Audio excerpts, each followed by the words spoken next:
And we are live, ladies and gentlemen. Welcome back to the channel Chosen Wisdom. Football for the football thinkers. This is a channel for you if you think too much about things and you love football. Today is match day, guys. Newcastle United versus Manchester United at Old Trafford on Boxing Day, and it gets no better than this, guys. Newcastle Manchester United games are usually exciting, energetic.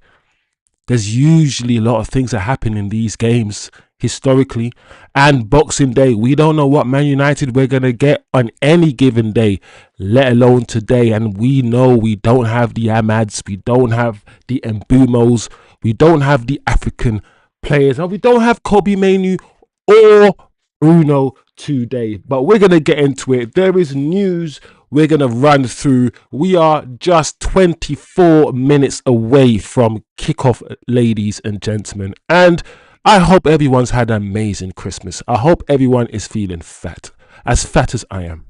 I feel like a fat bastard right now. My belly's full, and yeah, my bumper ras food, my ackee and saltfish, my fried dumpling, and me feel good, you know. So I pray, Man United, you continue that feel good. You continue that for me. I pray to all the gods. You know me, I wager my bets. I pray to Allah, Jesus, Vishnu, Ra, you know, Mother Earth. I pray to all of them. I say, God, please just let Man United win again today. Big up everybody. Merry Christmas, people. Merry Christmas, my people. I hope you are doing well. I see Dara in the chat, my guy. Dara, big up yourself. Merry Christmas, my friend. Atro, big up, my guy. Big up. Listen, Atro, you're new to the community, but I'm feeling your vibe, bro. I'm feeling Atro's vibe. I ain't gonna lie. I ain't gonna lie. Twisted Fate in the chat as well. Okay. All right. We might have a nice little show today. Couple guys in the chat having convos already. All right. I'm in a good mood. I hope you guys are in a good mood. Yeah. Amorim is talking, guys. He's saying things. And you know me, when it comes to Amorim, guys, I always say we shove a camera in this man's face all the time. How many interviews does he need to do? Every day. Monday interview, Tuesday interview, Wednesday interview, come to my house interview, sit down Sky interview, I'm in the toilet interview. It's crazy. It's actually crazy what we do to him. And that's why he talks a lot. That's why I feel like, do you know what? He does speak. But to be fair to him, we are shoving a camera and a microphone down his mouth, down his throat, pause, all the time. So it is what it is. Big up though. Big up Dara, like I said. Dara saying what? 2-1 Dara. Is that what you're saying to what's Atro saying? Kobbie definitely gone in January. Alright. Atro thinks Jay-Z and Kobbie will be gone in January. Atro. There's loads of injuries. There's loads of things we have to talk about, Atro and Man Car. It's a very interesting. I've seen the team sheet. I've seen the lineup, guys. Very, very interesting. But as many of you said, you know what? Who's available and who can the manager really pick? Yes, you can argue Xerxes and those sort of players could be looked at a bit more, but he's got injuries and he's got AFCON at the moment. So it is what it is. Anyway, let's get through some of the topical stuff. Let me just see what the news is saying. We are 20 minutes from kickoff, so we got time. Amorim spoken, like I said, about his philosophy and his growth. He's spoken about adapting, and adapting is something that the fans and the media are always going to put pressure on him about, because he says he will never adapt and he will never change. And that's a crazy thing to say, because in life, and in the world, just in general, you have to adapt. The world keeps changing, so you have to be flexible. And now we've seen that he's slightly we're gonna talk about it. We're gonna talk about the system, and we're gonna talk about the formation as well. But he is changing. He is, and he said not even the Pope can make him change. I believe there is pressure now from above him to be more flexible. That's what I believe. But we'll get into that. We'll get into that. You also said Kobbie is the future. That's a quote that a lot of fans now are talking about. A lot of fans are saying, see, he's always loved Kobbie.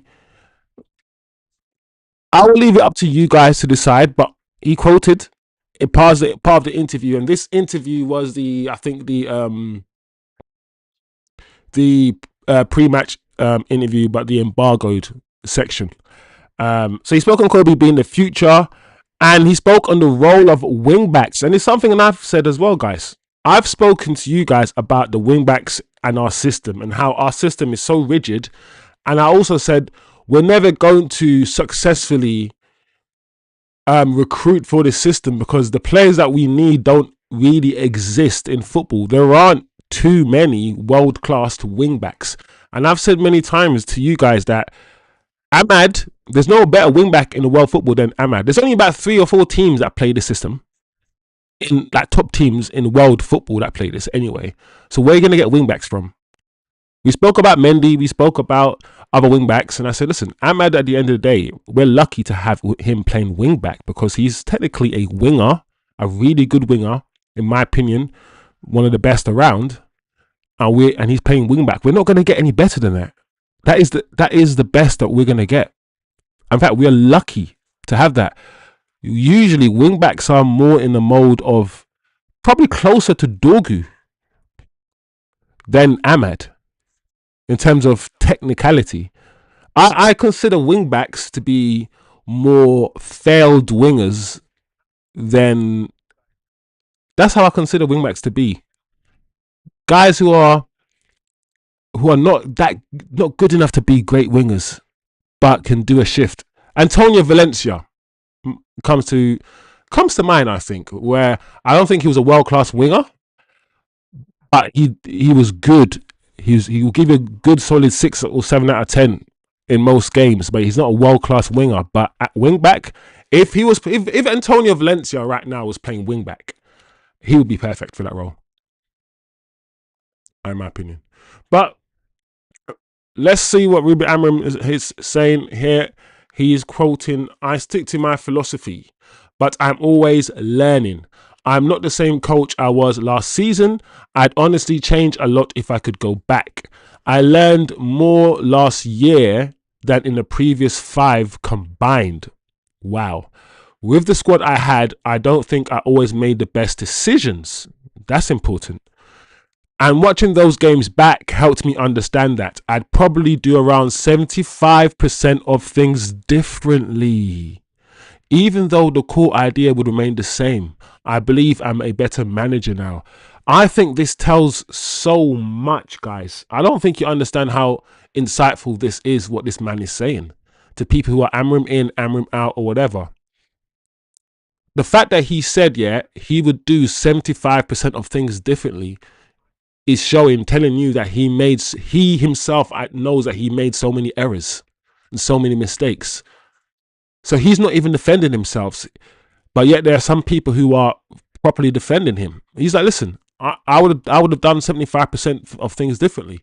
And also considering the fact his win rate is only 25%, that also makes perfect mathematical sense if you look at it that way.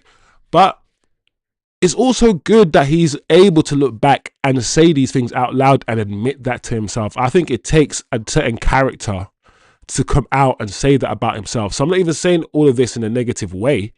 I'm saying this is also good. It's a good thing that he can change and adapt. This is all I wanted from this guy. All I wanted from this guy is the ability to be like, cool, this is different now. I need to change. You can't just be rigid and just have the same, you can't system, the same approach every game. And he's shown that he can move a little bit. He can move a little bit, and that's good. But I think this is so insightful, people. You know? He learned more, and this is also about, hiring a manager once again with no experience of the Premier League. We want world class players who have experience of the Premier League, but we've hired a manager who isn't world class and who has no experience of the Premier League. So why do we do that again? The fact that he said he's learnt more in this 1 year of managing Man United than he did in his previous 5 also says a lot. Yes, the magnitude of the club, the size of the job, all of these things, but it also shows about his naivety coming in, even though he had 5 years in Portugal. And we said this also again, even if you had 10 years in Portugal, does it really prepare you for the Premier League? I don't know. So this is interesting, guys. Let me know what you think about this. Um, so I feel this is nice stuff from the manager as well. I think looking back and talking about yourself and admitting you did things wrong, I like this. I like this from Ruben Amorim. He says, I have the feeling that if we have to play a perfect 3-4-3, we need to spend a lot of money and time. Boom. I've said this so many times. If you're going to get all of these specific niche players that don't exist in modern football, because nobody plays wing-back formation, nobody plays with inside 10s in the academy. No one's coaching 12-year-olds and 13-year-olds to play these roles. Yeah. So you're going to have to do it once you buy them.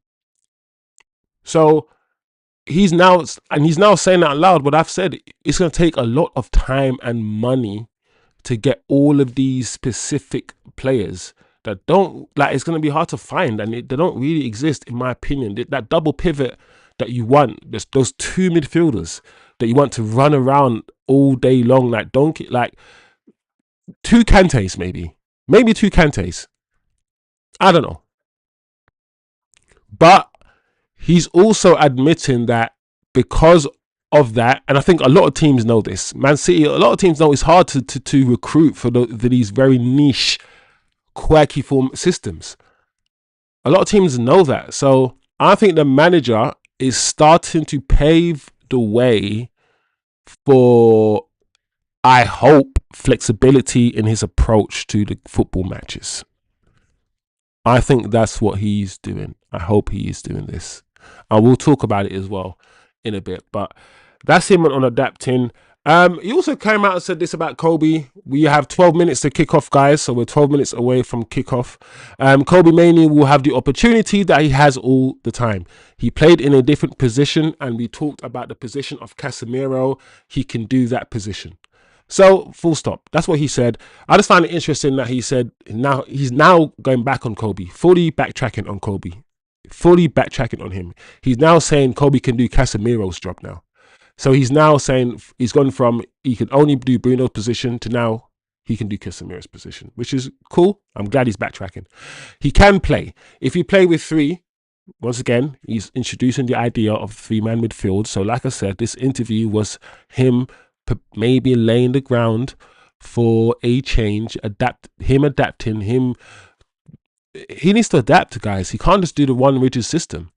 And I feel like that is probably pressure from above. Maybe the realization that he's not going to get players in January as well has made him feel like, okay, cool, I need to do something else here.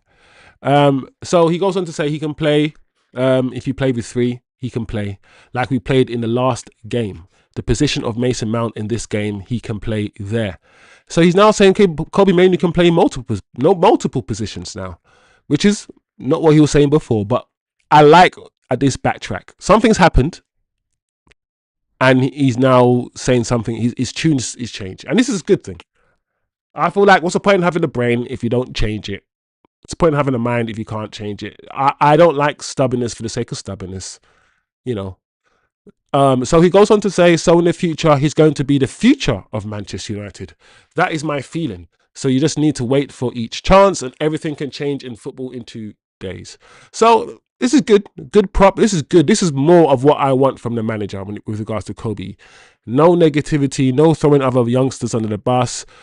Just say that he's not playing right now, but he's still good. That's all people want to, if Kobbie fans just need to be told that he's in your long-term plans. Just say he's not playing right now. He's fighting for his place. Bruno, all these things. but he's in the future. He's in our plans. Boom.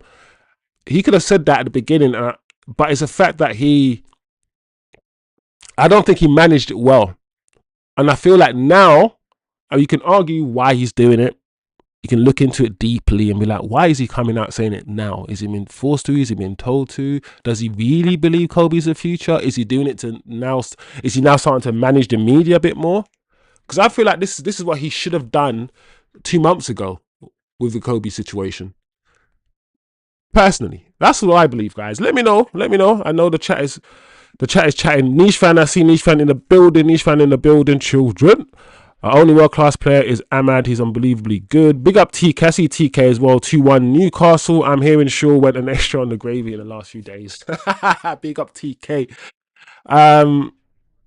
People say he doesn't take accountability. Saying 75% is huge. Yeah, like Twisted Fate, you know what I'm like? I'm not pro the manager, but I like the fact that the manager is coming out and he's saying certain things are my fault. He's looking back at certain things. That's ballsy. That's still ballsy, right? No homo. But yeah, goes on to Ruben Amorim. We're talking about how Kobbie doesn't have the minutes that he deserves or needs. And then you have the opportunity and Kobbie is not there. So sometimes it's bad luck. That's him responding to the question about Kobbie Mainoo and his game time and the fact that, listen, now would have been the time that Kobbie Mainoo would have had his run of games. Yes, I know Bruno is never injured. So this would have, like, in a normal year, in a normal world, this will never happen because Bruno never gets injured anyway. However, he's injured. And if Kobbie wasn't injured, he would be playing. So that's basically what the manager's saying, I guess. But it's true. Unfortunately, Kobbie is injured at the same time. This is also interesting. Ruben Amorim is talking about the role of his wingbacks. We played last year with Mazraoui and Dalot most of the times there. If you play with Ahmad, he's completely different. I think you are talking about that position of the winger that can change our game. That's Ahmad, right? Good. I think in the future we can change also. Like I'm always talking to you guys about the system. We can play a different way. All of a sudden, he's talking about playing a different way to take more quality from these players. So he's saying we can play a different way to get more quality, to get more out of these players. So he knows. It's so frustrating to hear this now, guys. He knows we can get more out of these players if we play a different way. Because he goes on to say, because I have the feeling that if we have to play a perfect 3-4-3, we need to spend a lot of money and we need time. Once again, introducing that. So I'm starting to understand that it's not going to happen. So maybe I have to adapt. You can also read that, guys, as I'm not going to be backed. I'm not going to be backed the way I thought I was going to be backed. So now I know I can't play my way and I thought I would be able to. It's going to cost too much money. We're going to have to buy another left wing back. Where is this player? So this is interesting. This is a lot, guys. But talking about the winger position is to play with Ahmad is completely different. Imagine if you have a different character with a right foot like Ahmad on the other side, so you can be more aggressive. That's what we've said this on this channel. You guys have said it. We've all said this. Imagine having another Ahmad on the other side with a right foot, which is maybe Semenyo. You could argue could have been that player. I don't know. Anyway, last but not least, you can change the way you play completely with the same system.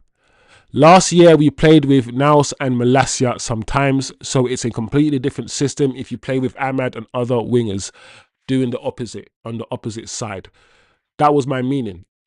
Do you know what? Before we got 5 minutes left before kickoff, people, big up everybody in the chat. What's Atro saying?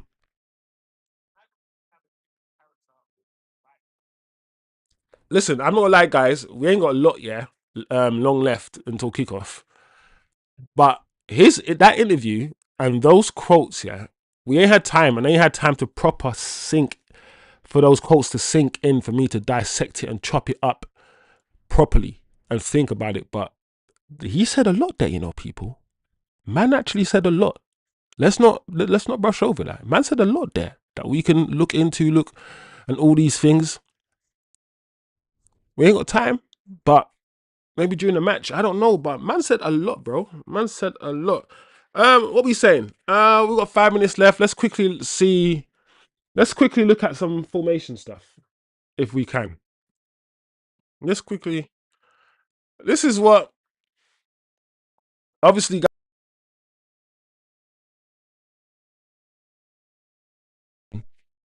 all these things are back. What? I'm I'm back. So yeah.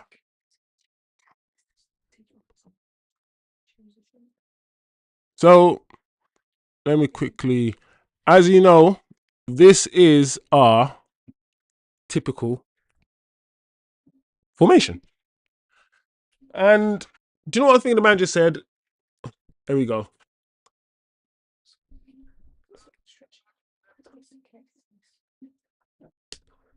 One second, guys.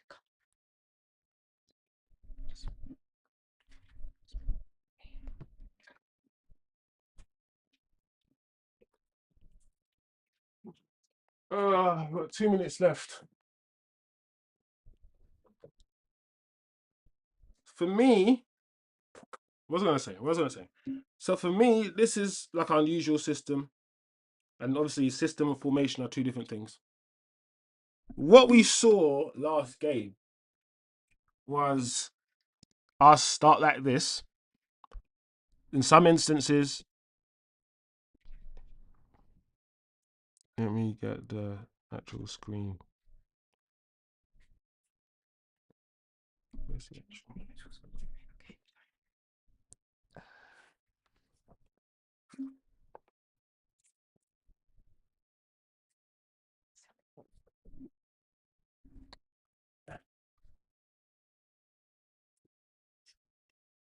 You know what?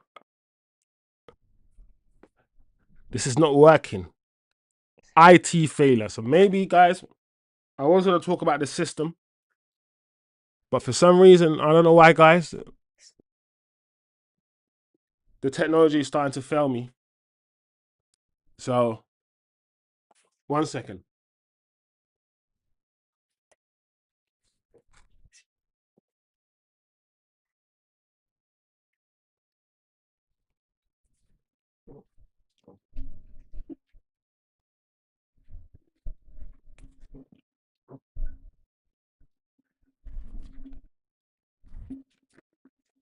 All I wanted to do was one thing and show you guys one thing, but it didn't work. All right, guys, that didn't work. Epic failure. Epic fail. Epic fail. But I was basically going to talk about the way that we change shape. Essentially, what I was going to say, 1 minute now from kickoff, is how we started in our usual, played our usual formation. Dallo came back into the left back position, made it a back four. Mason Mount slid over to the left, became more of a left winger, and we kind of went into a 4-4-2 formation. In some instances, and in some instances, we even went into a 4-3-3 formation with Ahmad playing as a right forward. So I was basically going to talk about the fact that in the last game, during the game, we we played many different ways within the same system. All right, well, where are we? We are 1 minute away. 1 minute away from kickoff. People.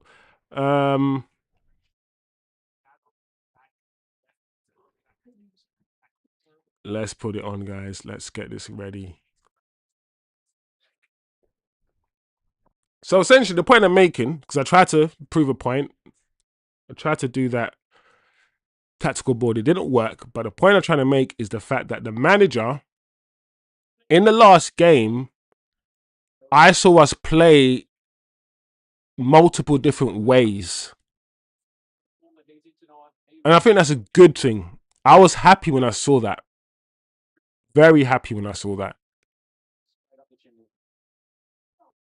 And like I keep saying, yeah, even though I still want a better manager than Amorim, I do. There we go. We have kicked off. Even though I want a better manager than Amorim, it doesn't mean Amorim can't turn it around, you know. If he just learns and stops being so stubborn with his and stop being so rigid. All right, guys, let's lock in. I'm locked in. I'm locked in. I'm locked in. I'm locked in, people. The only positive from today is if Newcastle don't want to score more than one today.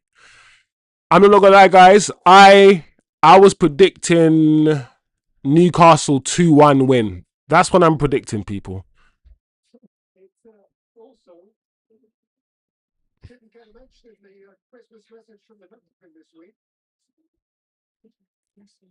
Big up Horton in the chat as well.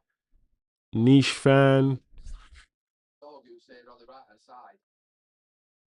Niche fan said Kobbie's not even injured, you know. He's not, oh, that's nice. Cunha. That was good from Cunha. Cunha. But the funny thing about Cunha, even then, yeah, after that piece of skill, oh my lord. After that piece of skill from Cunha, I still feel like he held onto the ball too long. There we go. Mount. Are we gonna do Mount? We're gonna do Dorgu. Please, Dorgu. We're gonna do Dorgu. End product. Dorgu. End product. All right, cool. Dallo. Cass. All right, let's keep the ball. Okay, I don't mind that. So what we got? How we setting up then, guys? We got Heaven obviously at centre back, Martinez left centre back, Dallo right centre back. Do you know what I have said? Why don't we try Dallo right centre back? Have you got Luke Shaw at left wing back? Guys, have we got Luke Shaw playing left wing back? So we got Dallo, Heaven, Martinez, it looks like. Shaw, Dorgu, wing backs, obviously Ugarte, Cass, double pivot, Mount, Cunha, and Sesko. Let's see what Mount's doing. Let's see what position Mount picks up today. Because Mount was picking up some. Oh, unlucky Cass. He got too much on that Cass. Because Mount was picking up some interesting positions the other game. Like he was dropping into that midfield, making it a midfield 3 in the last game. Which I always say that's what the 10s need to do. The 10s need to shore up that midfield. You can't leave that double pivot isolated. That's why they're in field. The 2 10s, double pivot, they're supposed to create that box. So we're actually supposed to be hard to break down. Sesko. Mount. That's lazy, Mount. Look up. Look where you're passing. That was a blind pass. And Sesko, come on. Wake up. Wake up, guys.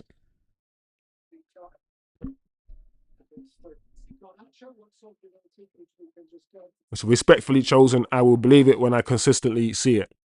No, I hear you, Acho. At the end of the day, you need evidence. You need the actual evidence, and you need the sample size. And you ain't got the evidence or the sample size yet. So you ain't seen or experienced enough for you to change your mind. I get that. That's a nice pass in field. Sesko, there we go. Dorgu's running in the field. Can you find him? No. Nice. Okay, take it back. Yeah, and Newcastle are so quick, bro. That's the thing with the Premier League, yeah. Back in the day, yeah, that counter-attack from us to set that ball to Sesko, we could have done something, but everyone is so quick. Like the difference in speed, yeah, between players now is not. I feel like everyone's quick. Back in the day, your Ryan Giggs will be quicker than most fullbacks. Like guys like Jamie Carragher would be playing football, and Jamie Carragher can't even run. He's slow, and he's always been slow. Someone as slow as Jamie Carragher can't play in the Premier League right now. You need, yeah, to play in the Premier League in this modern age, yeah. to be Usain Bolt, bro. Like, you need to. You need to be an athletic specimen, bro. Otherwise, you're not making it. I don't know any slow fullbacks.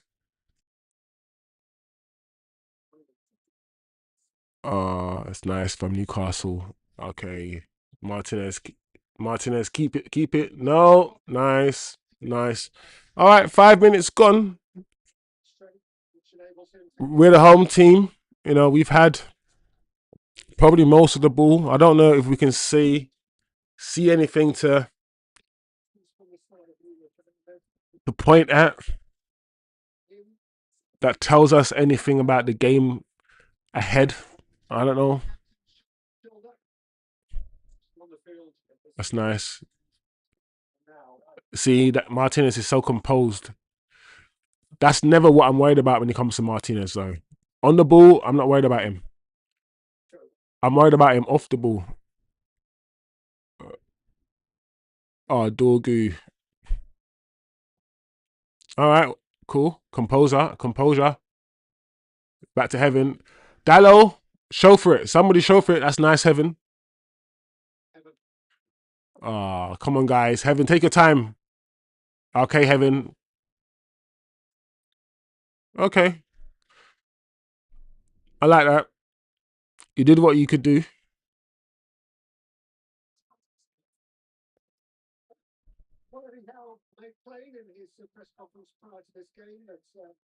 Atcho says, when you look up stubborn in the dictionary, it is anonymous with Amorim. I get the feeling Atcho is Amorim out. TK. I don't know what gave you that feeling, TK. You must be psychic. Oh man. All are welcome. Inners or outers, honors or offers, black or white, men or woman, everything in between. Even the Amorim sexuals, even you lot can come in. I don't mind you lot. It's a bit weird, but it is what it is. Everyone's weird in their own way.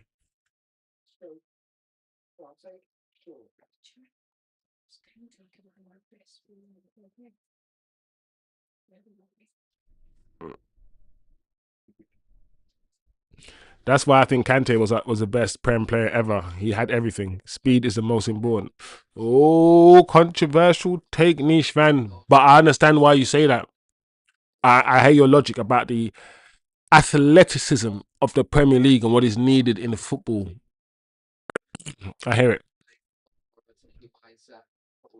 But on the ball, as that's what I will just I ain't gonna start the argument. I ain't gonna start it. But I'm a tech guy. I'm not gonna put Kante. I wouldn't even put Kante in the top 20. I wouldn't. I don't just say, but no, wouldn't I? Okay, that's a I don't know about that. I didn't think about that. But yeah, the tech on the ball is not up there. But off the ball, off the ball, yeah, bro. For me, I keep telling everybody, Kante has elephant lungs, bro. He will run and run and run, bro, forever and ever. Amen. He would. It's fake. This guy would just like 89th minute or like you go to extra time or something, added time, 30 minutes. This guy is still the fittest guy on the park, just doing his thing, bro. It's fake.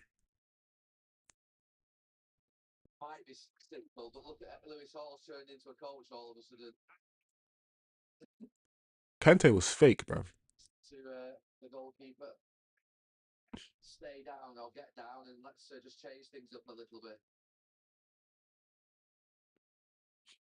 High altitude living, bruv, or whatever it is. Is it high altitude? I don't know.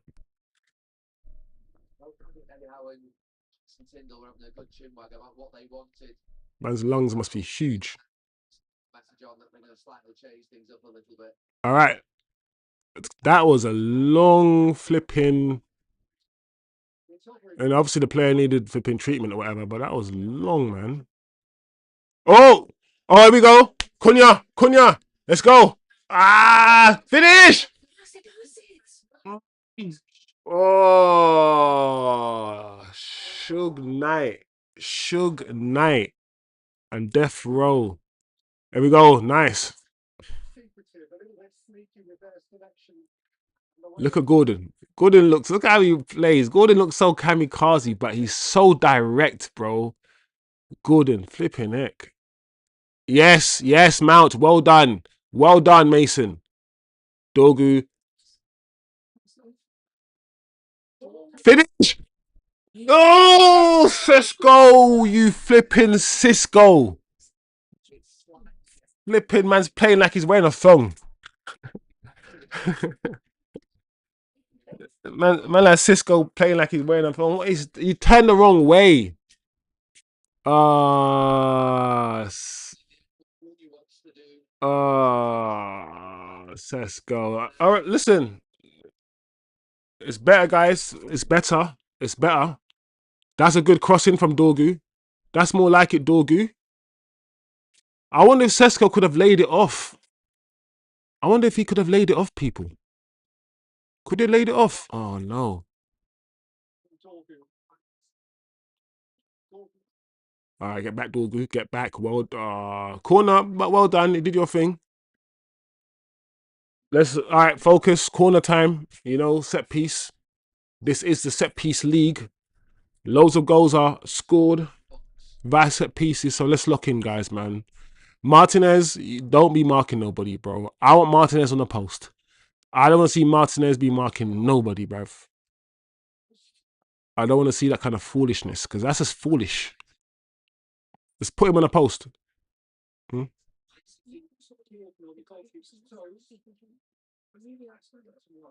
Hmm.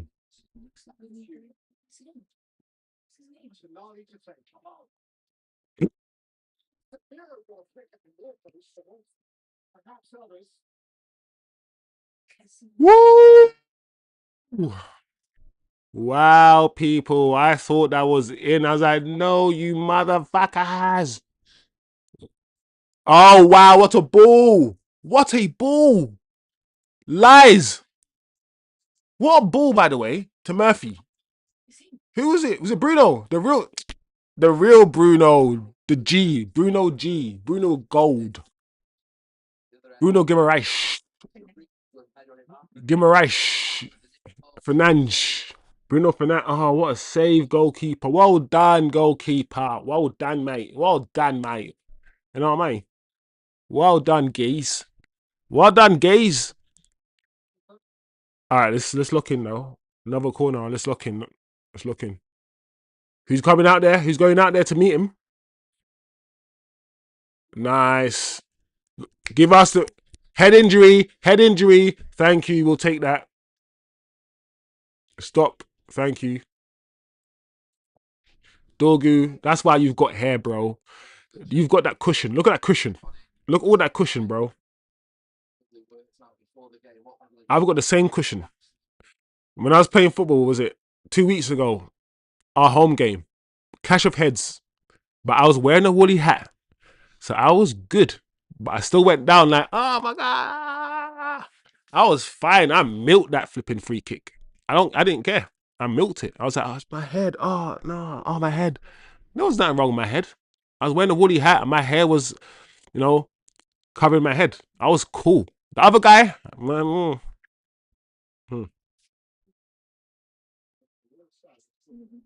that's funny.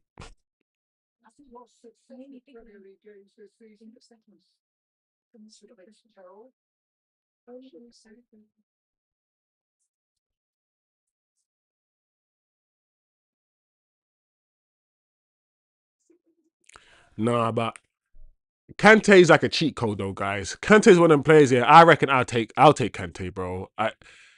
For what he gives you off this is off the ball stuff. Like, yeah, I'll take Kante, bro. He's just a cheat code, bro. There'll be so many games you'd play him that you'll need him.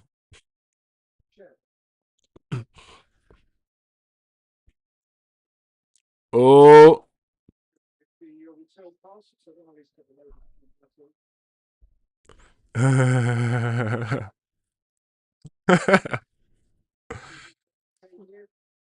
Yeah, nah, that Bruno G pass was crazy. I was like, raw. You know the weighting they have to put on that pass because it's just like it's literally like 1 or 2 inches from Dorgu getting it. So the weighting has to be so perfect, bro. That pass was just crazy to me.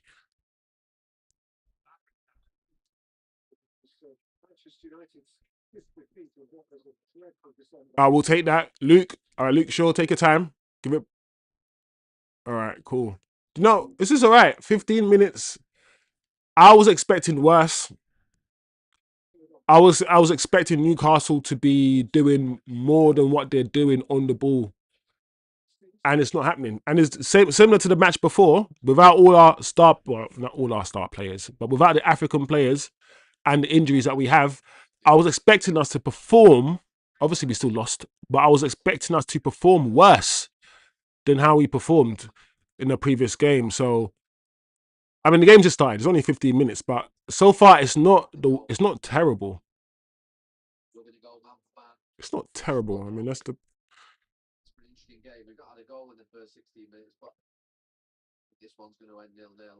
yeah. I don't think it's gonna end 0-0. Dogu's playing well. Atro, yeah, Atro. He's had a nice start to the game. I think we've had a decent start to the game in general as well. United. I'm not angry at the start. I'm not angry at it. Newcastle are supposed to be a good team,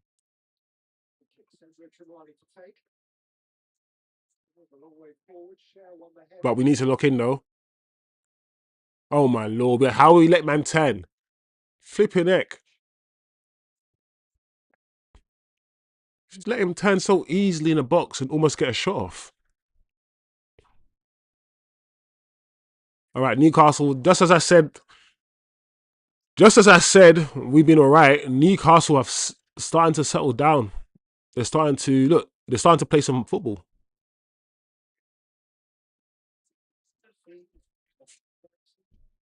Dallo, Dallo. What is wrong with Dallo sometimes, bro? No ref. Tonali. Oh man.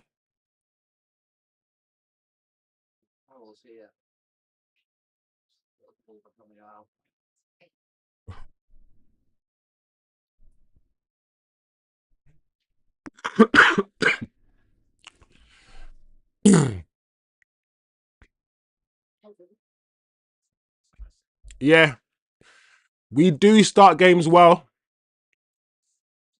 We do start a lot of games well, and we fade. We do the second half stuff that we do. Our second half collapse. Oh my lord! Here we go. Here we go. Finish.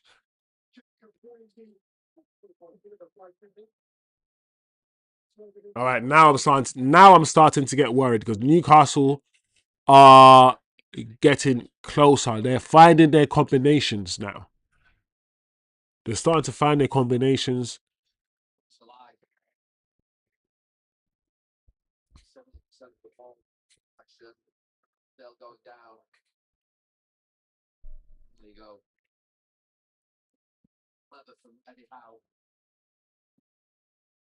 Keeper.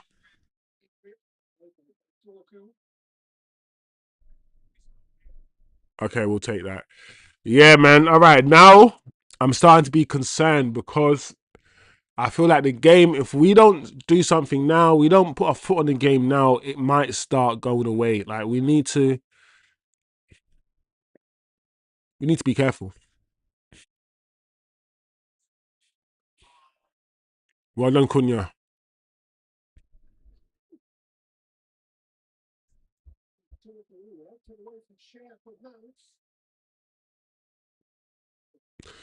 Unlucky. Man.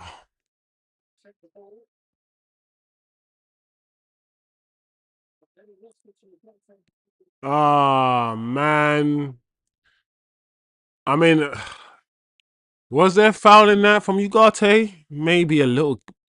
Let me see. Maybe a little touch in the. Oh man. Unfortunate. It is what it is. Yeah, yeah. They like new, but we should know about this though, actual. Because Newcastle's midfield, bro, they're just like flipping super soldiers, bro. Universal soldiers. Like they're just like Tonali's and Joe Lintons, and look at these guys, bro. They're so aggressive, man.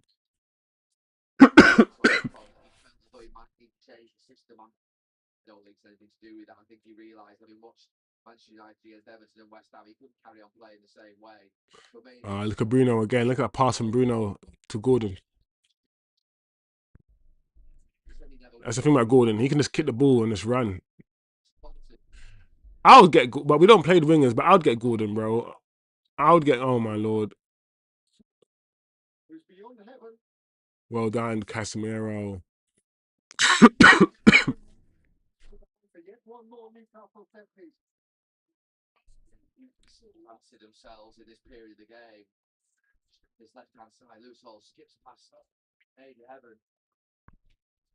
Yeah, Cunha's smooth with it, man. He's smooth with it. We need someone like this another Cunha, man. Not exactly the same, but that at least that standard, at least that level. It will be crazy. Oh, okay, cool. Come on, guys. Can we keep the ball now a little bit now? Oh my lord, Dorgu, bro. I don't know if Dorgu had to let that run across his body. That ball, couldn't he just have controlled it? I don't know, man. We just gave the ball straight back to them, man. That's so annoying. Frustrating people. There's a Dallo on his knees like Jake Paul. Uh-huh. Gordon's in the mood today. He's in the mood. He's in the mood. And so is Bruno. So we just got to be careful now.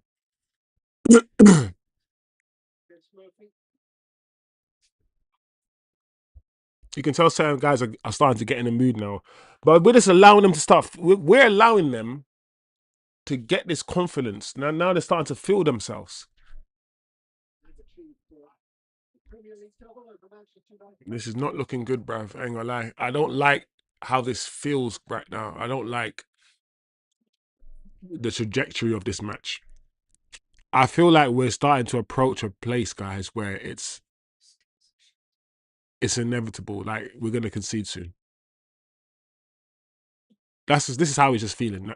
So they just have more precise and intricate play in their final third. They can transition with the ball and progress with the ball. That's nice, Sesko.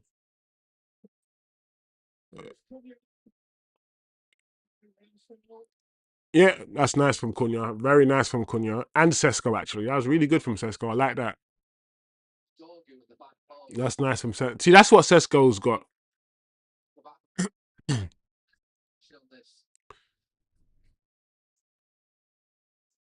But yeah, we just need to be more decisive in our decisions in the final third.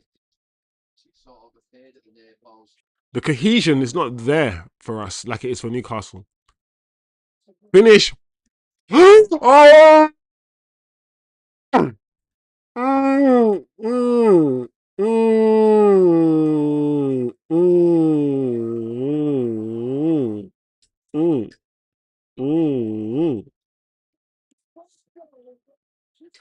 Take a mother effing bow, my lock brother. My lock brother. What was that? Man pulled it out of the hat, bro. I kept saying, listen, when the game started, I kept saying, Dorgu, end product today, please. Dorgu's had a good game. What is this? Oh, what is this? What is this from Dorgu? What? Let me see this again. Whack. Oh, what a finish, people. What are we seeing? Almost, do you know what this looks like? This reminds me of Rooney, not the same, but Rooney against Newcastle. You know what goal I'm talking about. That Rooney like lashing. That Rooney lashing against Newcastle. Yeah. Or Paul Scholes against Aston Villa from the corner. That lash, did that, whoa. Where did that come from? Well done, Dorgu. Well done, my guy. What a finish. Whoa. Was that goal of the season so far for United? Have we seen a better goal this season than that goal? Have we?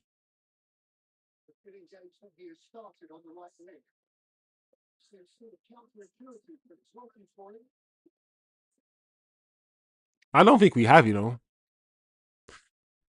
Bruno's free kick was good. Yeah, but this was clean as well. I don't even think he hit his shin. You know the ones where you look back at, I don't know actually, but it didn't even look like it hit his shin. It looked the strike looked clean, bruv. Like, yeah, man. Well done, Dorgu. Well done. Now let's go on and win this game, man. Let's win a game that people thought we weren't gonna win. Because listen, my prediction was a Newcastle win, and I'm pretty sure many of you guys predicted a Newcastle win. So if we can win a game that we are supposed to lose, let's go. Let's go.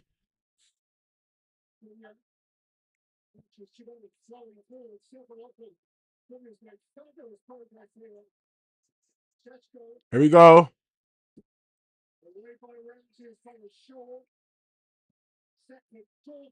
Unlucky. Ooh, that was a cross from Dorgu. Look at Dorgu. I've said, yeah, I've seen Dorgu play on the right one time, and he played on the right, yeah, as a right wing back when Ahmad was playing as a 10. I think he played there for half an hour, and that's the best I've ever seen him play. That little half an hour with Ahmad, I think it was last season. I can't remember who it was against, but the way he was linking up with Ahmad and whatnot, I was thinking, yeah, he looks all right here. And he never played on the right hand side ever again, and we've just been playing him on the left, right? But I've always said, you know what? Let's just see what Dorgu looks like on the right hand side when he can cut in on his left, and shoot rather than cross. Look at that. Oh, Mount, bro, you gotta slide it straight. Newcastle are rattled, people. We've rattled them. Let's get a second goal, man. Fuck this, man. Let's go and get a second goal right now. Yeah, this is good. Keep the ball, Dorgu. Nice, Heaven. Someone help him. Yeah, Martinez drop. Well done, Martinez. Now, yeah. Heaven drop. Use a goalkeeper if you have to. Dallow's free. Yeah, keep moving. Yeah, move it across. And that's not Dallow. See, Dallow, you taking 10 seconds on the ball. You're inviting all that pressure, Dallow, bro. Like, let's not dilly dally. Oh, that's nice. Cunha is feeling himself today, bro. I like that. I said I don't know about Cunha and Bruno together, bro. I don't know about two maverick footballers who just do what they want, run where they want, playing together. That is it's hard. But Cunha playing in front of two disciplined midfielders in Ugarte and Casemiro, he's looking all right because he knows he can dance on the ball. You can dance on the ball, fart on the ball, spin, do your step overs, do your silky stuff. You can lose the ball. That's fine. We got two DMs behind you. But when it's Cunha and Bruno, I don't know, guys. That's panic attack for me. That's a panic attack for me, bro. When you got two guys that are just like careless, like they're free, they're maverick. what I call maverick ballers. Oh, that's nice. Here we go, counter attack. Let's go. Take your time, Shaw. Take your time, Shaw. Look at Dorgu. Dorgu, far post. Could he have gone far post for Dorgu? Could he? Maybe. I don't know, guys. The far post was on, but I don't know if the ball could he have made it with that pass? A driven curler. No top spin, just driving it far post for Dorgu. Maybe. Maybe. I don't know.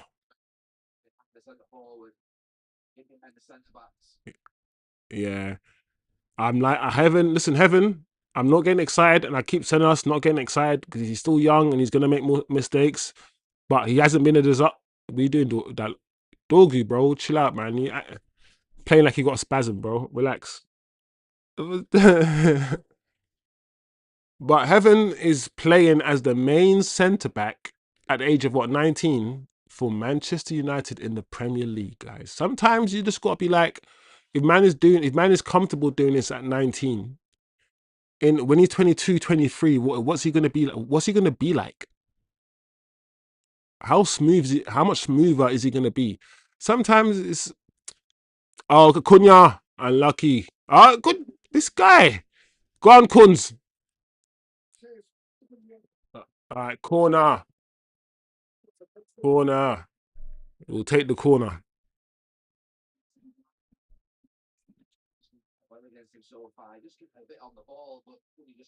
You know, yeah, Cunha is surprisingly, when he wants to be, strong. Like, obviously, shoulder to shoulder with a lot of people, a lot of defenders, he'll go down. But shoulder to shoulder, he's not. You can't get him down easily. Like, Cunha rides challenges quite well. You can't bully man off the ball like he's an idiot. You can't really do. Oh, there we go. Oh, lucky clearance. What's the chat saying? Niche fan jumping in saying unbelievable Dogu.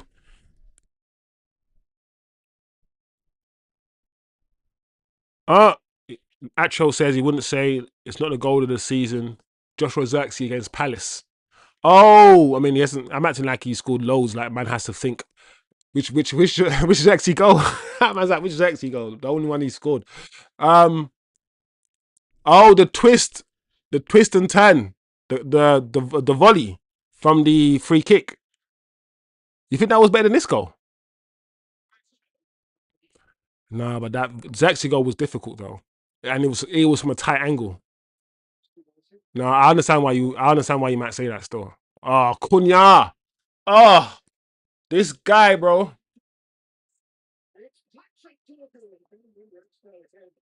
Cunha is having fun. He's having fun today.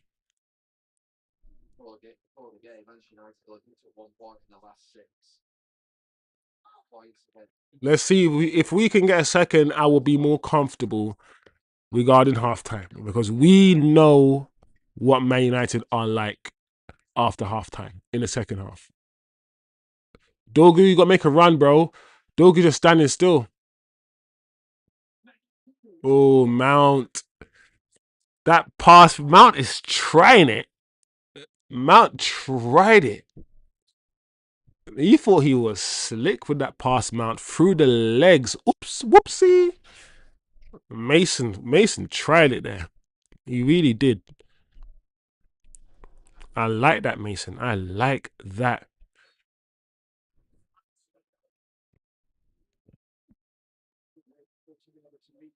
Here we go to Dallo. Cross with your right foot, Dallo. We'll take the corner. Another corner? No. Osman says Newcastle leaving big gaps between defence and the midfield. Your tens should feast now. Yeah, this is what we like. This is what I mean. I say we, but to be honest, most teams want this situation. Most teams want a situation where you're the home team and the away team now has to come out. They have to attack you. They have to start leaving gaps. which means we could, if we make the right decisions, score a second. That is nice. Look at Ugarte, bro. Look at this. Ugarte's trying to chop, man. Even Ugarte's chopping man on the ball. Ugarte's all like doing skills and, bro,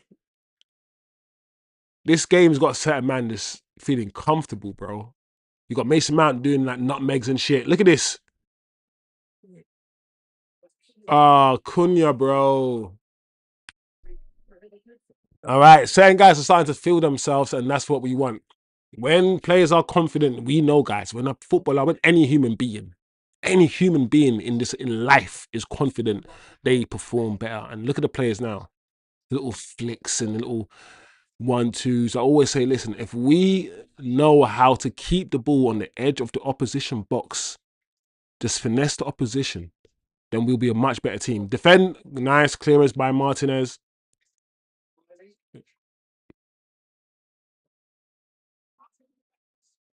Oh, uh-oh. Uh-oh. Wow, look how Casemiro is, man, all the way out there.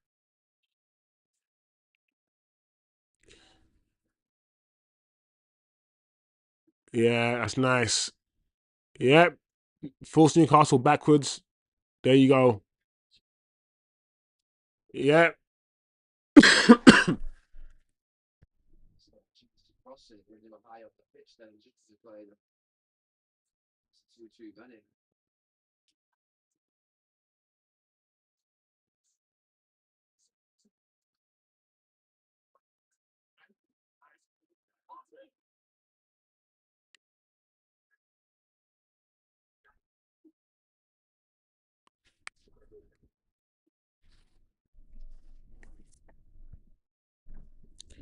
Twist and turn, twist and turn.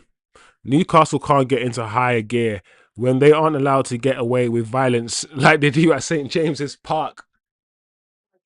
I hear what you're saying, Osman. I hear what you're saying, Osman. When they ain't beating people up on the pitch, they can't play. They can't play their football.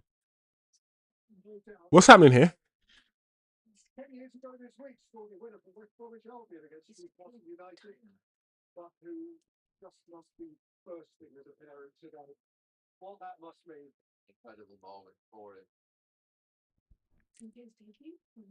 I find it's interesting that Luke Shaw's playing left wing back, guys. Is anyone gonna talk on the fact that Luke Shaw is? Because I'm thinking Luke Shaw can't play there. He can't play there. He can't bomb up and down the field. And in some ways, he can't. Well, the hell, he can't. But Luke Shaw's playing left wing back today, people. That is quite interesting. That's all I'm gonna say. Dorgu is usually higher up than Luke Shaw, though. So what I actually see is we are a bit more lopsided. Dorgu as the right wing back is further up than Luke Shaw. He's maintaining a higher position than Luke Shaw. I think so. I think so.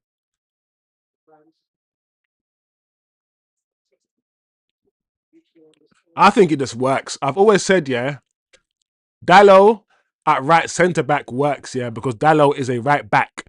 I've always said, yeah, that the right and the left centre back, yeah, so often find themselves in wide positions, like left and right backs. And because of that, maybe it's wise to convert a left back into a left centre back role and a right back into the right centre back role rather than use centre backs like Lenny Euro. Maybe. I've always questioned that and argued that could be a thing because the system that we play, the players don't exist. No one gets coached as a wing back in the academy. You never do. So you're always going to have to create your own profile, your own player. You can't create your own profile, but the profile that you want is always going to be a bit weird in the sense that a lot of players of that profile don't naturally exist.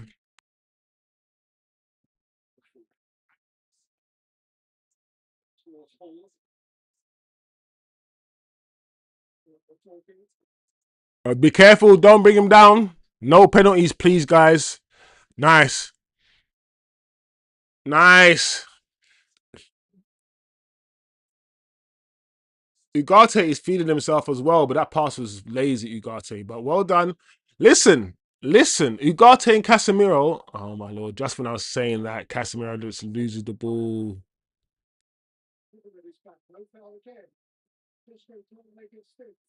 Oh no! Maybe I spoke too soon. What a cross in! Wow.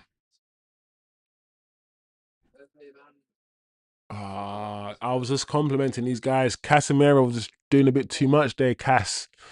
Doing a bit too much, my friend. What are you doing? Release the ball, bro. What do you want to dribble through in the middle of the park? When I was saying everyone was feeling themselves, I was like, you know what? Not everyone needs to feel themselves. You know, everyone. Some people need to relax and do the basics, bro. Everyone's watching Cunha and just wants to dribble like Cunha, bro. I know you're Brazilian as well, Cass. Listen, I'm not even trying to disrespect you, my guy, but not in the middle of the park, not through congestion, bro. Like, come on. Anyway, look, they're singing the Casemiro song. Big up Casemiro. I keep saying, without Casemiro, where would we be? I know a lot of people wanted him sold, wanted him to leave, all these things. I was never that guy. I've always said Casemiro can do a job, bro. There's nothing wrong with Casemiro. Yes, he doesn't have the legs, but he can still play football. He can still play football, man. There's a stat that says we don't lose. We don't lose with really with Casemiro. And the problem is we always have to take him off because of his lack of legs. So yes, his lack of legs is fundamentally why we need to think about life beyond Casemiro, because he doesn't have the speed. Well done, Dorgu. Cass does not have the speed to keep up with Premier League football at the highest. But it depends on what system you're playing. If you're playing a system where you're doing low block, sitting back, and you're not doing this press thing, then Cass can play. Cass can play, and we've seen it right now. He's playing and he's doing well. Depends on how you deploy these people as well. But I'm glad that Cass is getting a bit.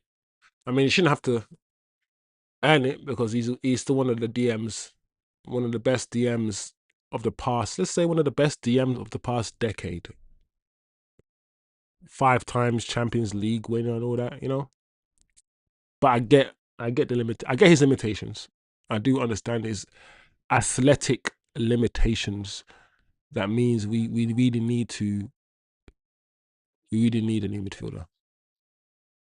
But I've been happy. I've been happy with Casemiro's performances this season. I think he's been very good. Let's see the goal. We've seen the goal again, people. Look at this goal. Flap. Ooh. No, it was a shin. It was a shin. Do you know what? Looking back at it, I think he shinned it. Let me see this again. I don't know if he did actually. I can't see it. The goalkeeper had a hand to it as well. I don't know, man. It was still a good goal though, guys.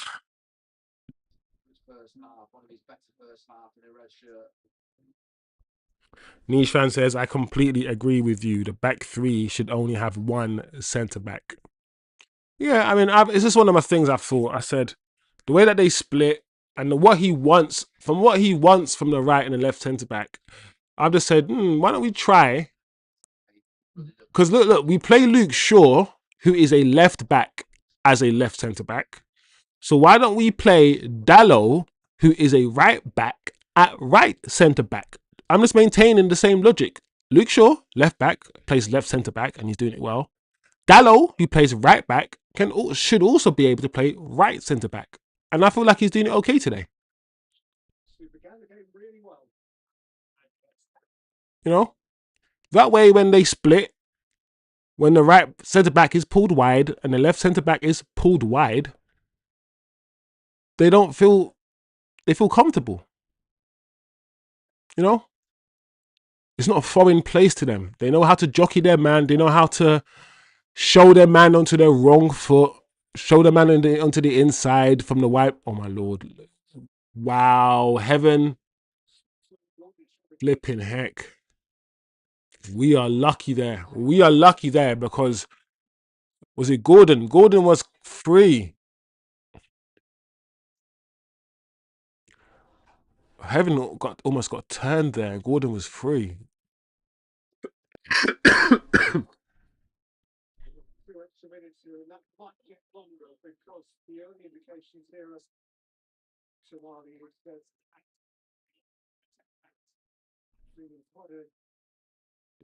Right, Tonali looks like Tonali's. Ooh, eh, oh, is he stump? Did Sesko stomp on him?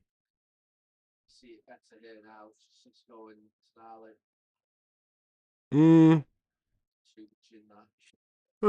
I don't know. Yeah, I don't see a lot in that.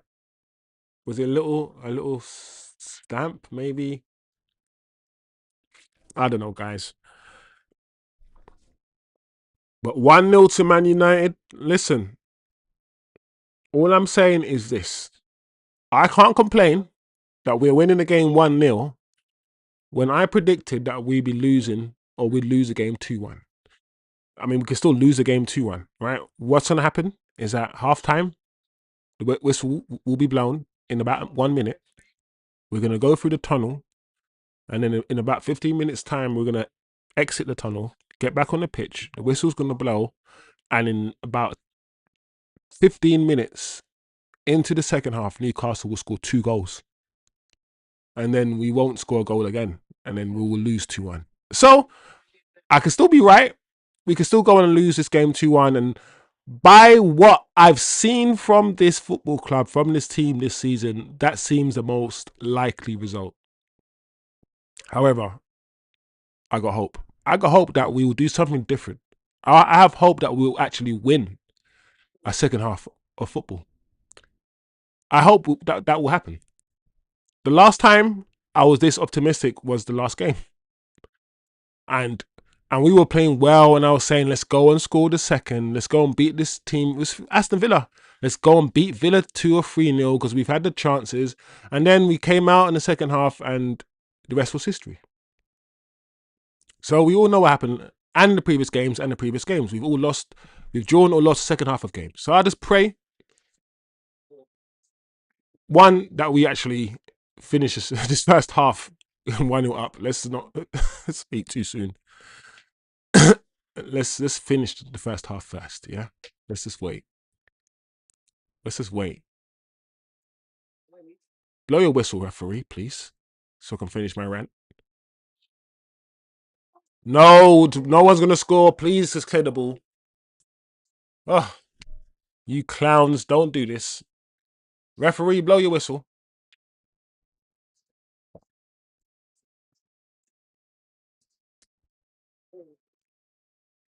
Ref, how long do we need, bro? There's 2 minutes added time. Now we're 48. What the hell?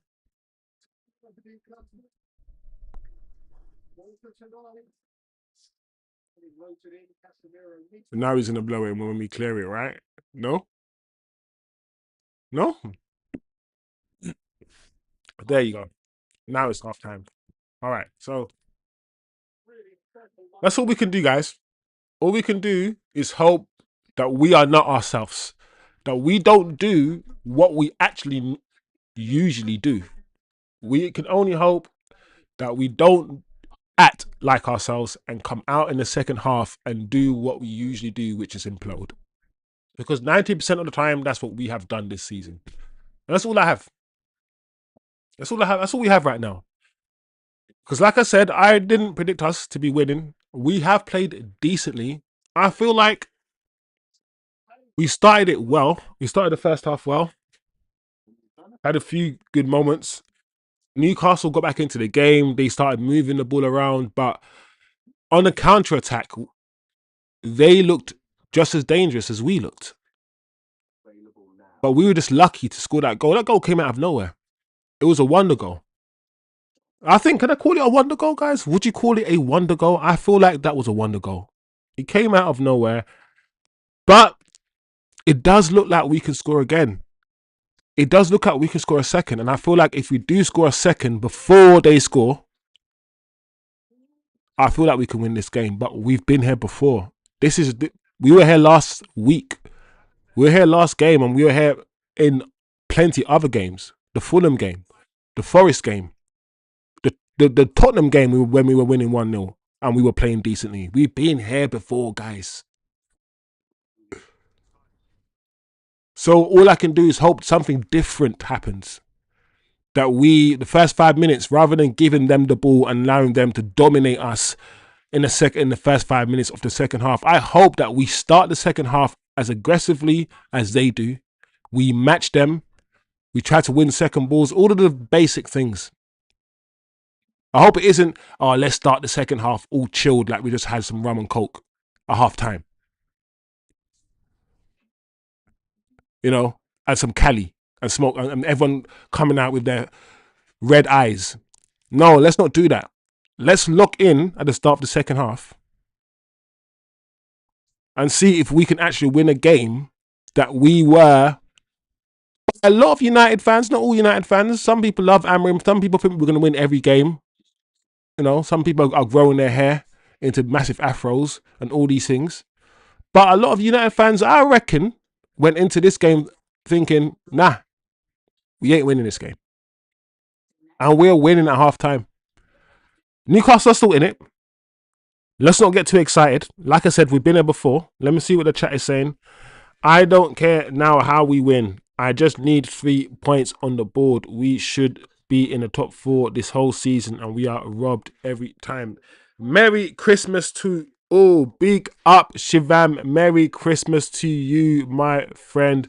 I hope you've enjoyed your Christmas day and today boxing. I hope listen. In about 45 minutes time, we're gonna know how our Boxing Day is gonna end. I want Ahmad and Mbumo in the tens, says Niche fan. Sesko isn't looking great to me. That's a conversation we could have, you know. When people were like, you know, Sesko and Zexi and Zexi has to play and all these things, I kept saying to people, hold on a second, what is Sesko giving you? What is Sesko actually giving you that Zexi can't give you? Because I'm watching Sesko today, and I've watched Sesko all the time just carefully. And I'm not going down on Sesko. I'm not saying he's bad, all these things. I'm saying that Sesko's hold-up play, Xerxes got better hold-up play than Sesko's. Sesko's link-up play, Xerxes got better link-up play. We don't cross the ball for Sesko to use his head in the box anyway, so we can't even say that Sesko's better in the air or anything, because we don't really see it. And we don't really see Sesko have many shots. Sesko doesn't have many shots. So what is it that Sesko is doing that better than Xerxes? And if you're honest, actually an honest person, you would say nothing. And therefore, all the people that are Xerxes not. Well, if Xerxes not whatever you want him to be, then and he for me right now, he'll be offering us more than Sesko. Yes, one thing that Sesko will do is running behind more than Xerxes. But have we seen that today? Listen, I'm just putting a question out there.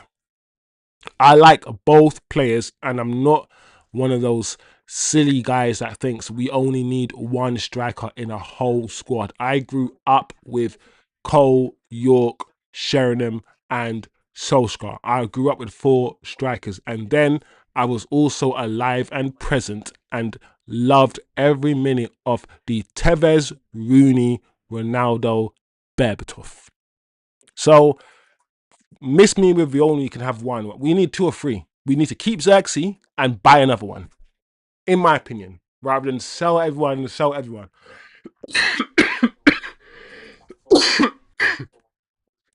But the question, sorry, my throat is killing. I need to drink some water. The question is, what's Sesko offering us more than Xerxes at the moment?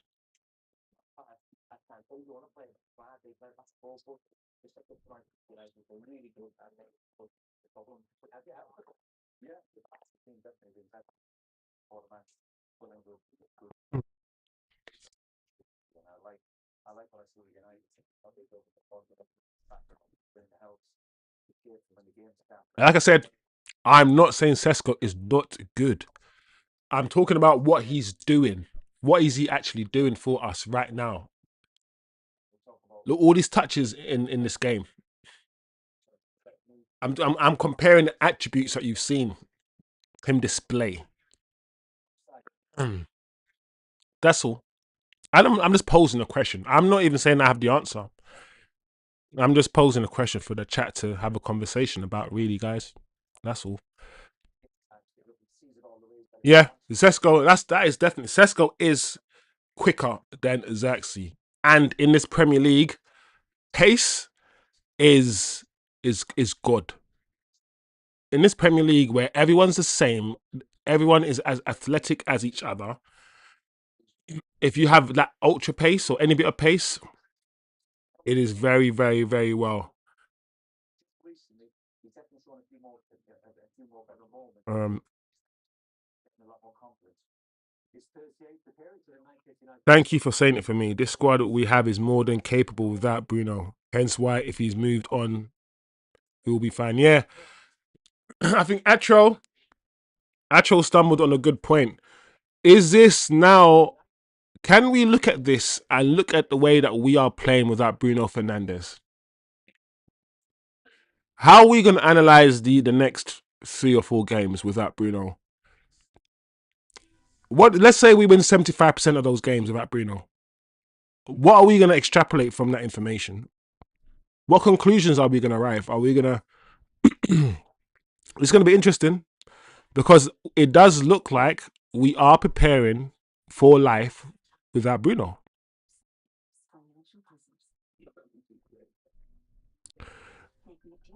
Long balls from the men's.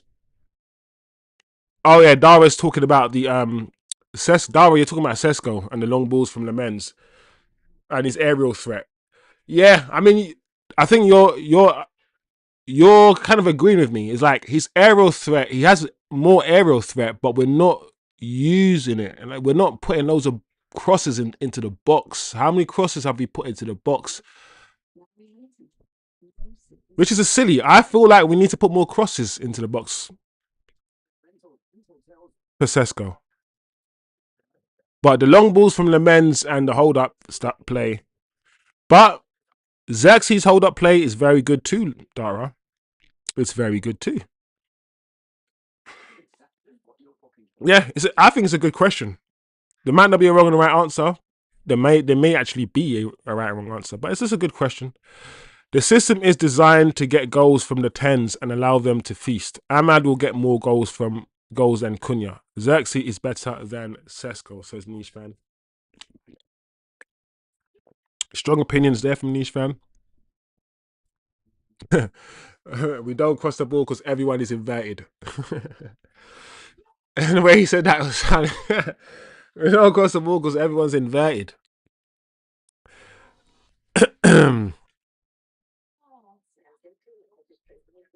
I do credit Amorim. We have been keeping the midfield compact. Yeah, the midfield is more compact today, for sure. Rotating, using different shapes. I like some of the touches that we've had in the final third. I will say, in order to do one-touch football, you need cohesion, right? You need to know where someone's going to run, where someone's going to be in order to play that one-touch football. And some of the football in the final third that we play between Cunha, Mount, and Sesko has been good. It's been good. And I feel like the more compact we are in our midfield and as a team, the more secure we are at the back. And I feel like it's just that's with any team, not just with us. The more the forwards will feel comfortable in expressing themselves because they feel like if they lose the ball, it's not going to be that much a big deal. Whereas if you lose the ball, you'll concede at any moment of time. So you're going to play within yourself. You're going to be a bit more secure with the ball. You're not going to take as much risks. You're not going to be as much free. You're going to be play a bit more cagey, and then that's not good. That's not good.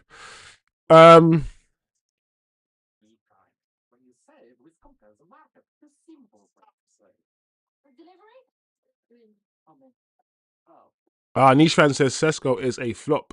That's probably where I wouldn't say that. Like Sesko, for me, I have to keep it 100 and be consistent. I'm giving Dorgu a year, like before I call him a flop. I have to give every player who comes into the team, unless I can see something and they're absolutely crap and like they're technically not there, and I don't believe they ever will be. But that's very rare. I am gonna give Sesko time. I said it at the beginning, and I've said that Sesko is gonna need time more than anyone else. More than anyone else. One, he's not a goal scorer. He never has been in his career. And once again, we've bought a striker who has never scored more than 13 goals in a domestic season. Never. And we buy him and we want him to be like this sick striker that bangs in goals. Look how hard Gyökeres is finding it. And he apparently scored 50 goals. So I've always said I'm gonna give Sesko time. He's young. Takes time to get used to the league, used to the pace of the league, how quickly you have to think. As soon as you get the ball, like things are moving much quicker than in the other leagues. So you got to make your decisions a lot quicker. And your decision that you're making in a split second when you're playing Premier League football is usually based on less information, because you're gathering less information and you're processing less information, but you still got to make that a quicker decision on who to pass to, where to turn, all these things. So I just let guys give guys 6 months when they first come to the league. I say give them 6 months, give them a year, suss them out a little bit. You know, suss them out a little bit before we say that they're flops and all these things, because players can turn things around as well. I've seen us say players are flops and then they turn it around. We'll know.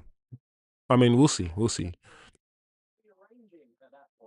And yeah, I agree with you guys in the chat as well. Ugarte, there's one move that Ugarte did towards the, where was he? He was on the left hand side of the pitch, near the byline, but not quite right in the opposition half. And I think he did a piece of skill and he turned, and I was like, rah. I was like, rah, Ugarte. What go on, Ugarte? What happened? It's crazy because Ugarte is probably doing it. What's funny about how everything changes? Do you know what it is, right? Ugarte is probably only doing that because he knows he's got Casemiro. Do you know how crazily different you can play just by playing with different personnel? Ugarte knows he's got Casemiro beside him. So if he plays beyond, if he's above Casemiro, ahead of Casemiro, he knows he could play a bit more free because he's not the DM in this situation.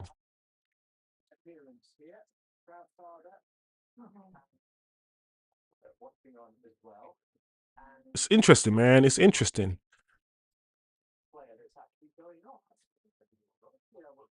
Niche fan is asking some serious questions there, some interesting questions. Dara says, I do.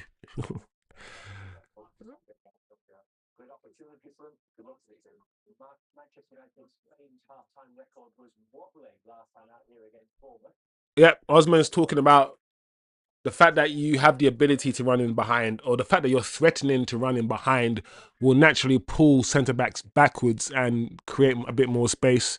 But that's assuming you're playing against a high line as well. A lot of teams have a low block, so the pace in behind thing is only relevant sometimes. We play against low blocks often, so players like Xerxes in low block situations would be more ideal.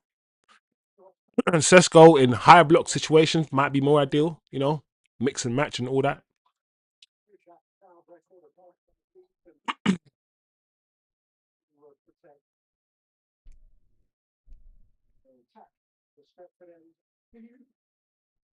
Nosman has a brain. It's all about perspectives, guys. I understand both, but I hear what you're saying. Oh, there we go.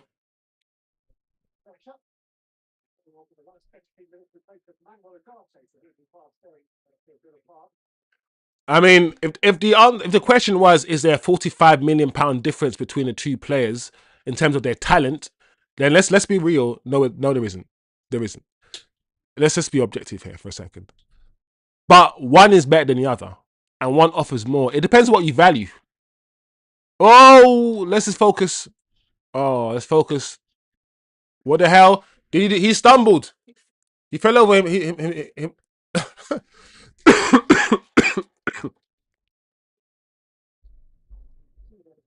I think one's a better footballer and one's a better striker. Sesko is the better striker.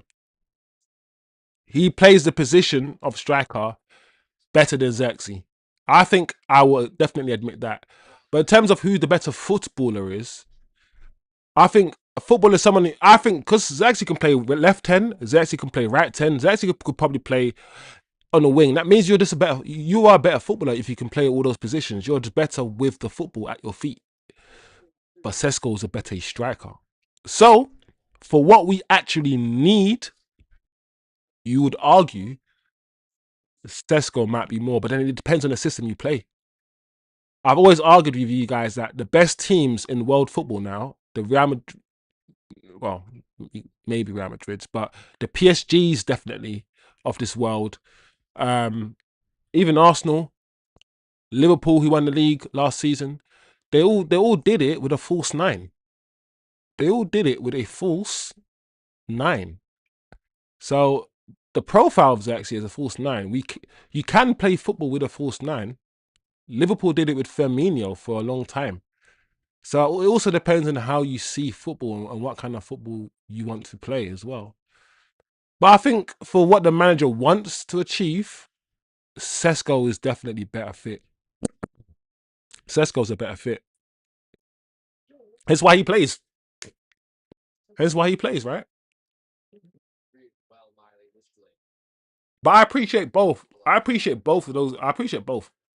I see both their qualities as footballers, and I like them both. I like both their qualities.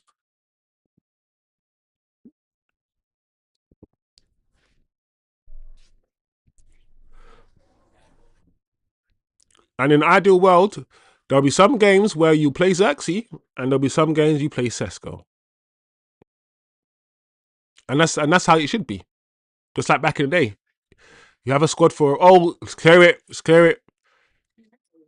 Oh, that's nice, Mount. Oh, was that Ugarte again? It was not even Mount, it was Ugarte. This guy, bro. This Ugarte guy had this in him all this time. He's waiting for Bruno to not play. Because Bruno's played every single game, bro. Ugarte was just waiting for Bruno to not play to show that man can dribble. Man's like, listen, I could dribble, you know.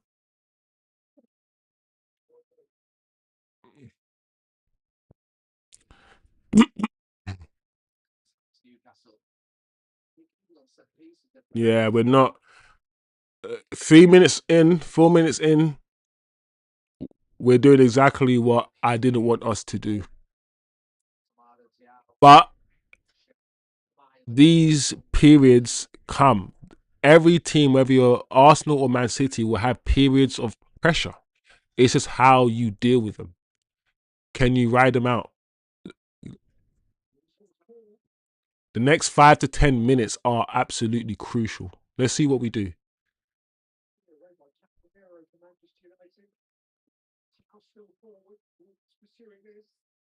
Wait, I was talking too much. Who did Fletcher come out for?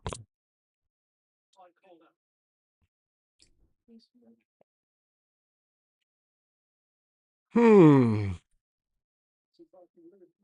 Let me see. Let me see if Fletcher is actually picking up the same positions as Mount, because that would mean his Fletcher's gone in one of the 10 positions. He has to.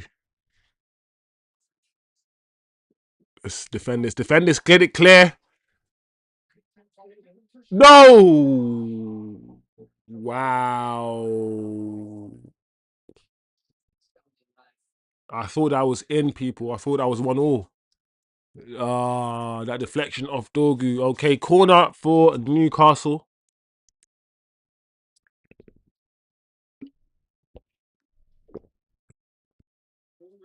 Dorgu again. Cleared. Another head injury. Another head. Sorry, I'm not laughing at his head injury. I'm laughing at the joke about his locks and the cushion. Oh man. Yeah, it is. It's a really good defensive header. He didn't get. Did he get? No. Ooh, he scraped in his eyeballs, bro. He tried to scrape man's eyeballs out. Flipping heck. Dara says, "Put on Lacey. I believe in him. I believe in Lacey.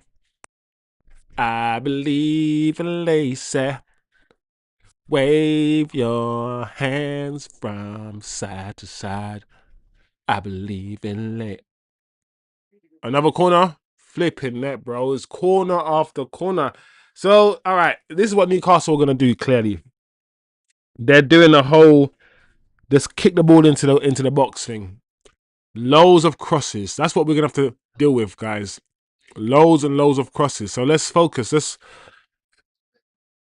Mount off for Fletcher. Is Mount injured or what? What's that? What is up about that change?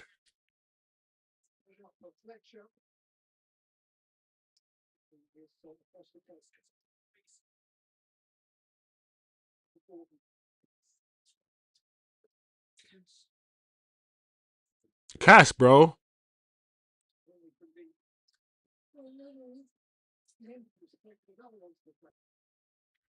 Everyone keeps trying to punch Dorgan in the face.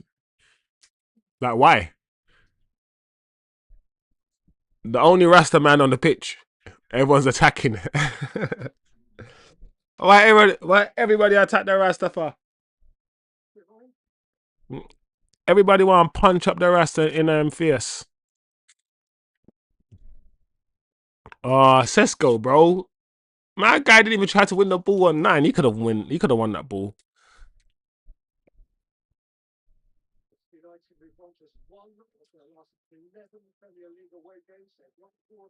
All right.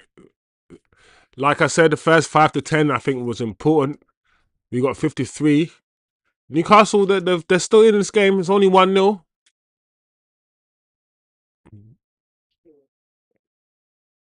All it's going to take is for one of us, one player, I reckon, to have one lapse in concentration to allow one man to drift past him, and Newcastle are going to score. That's all it takes anyway.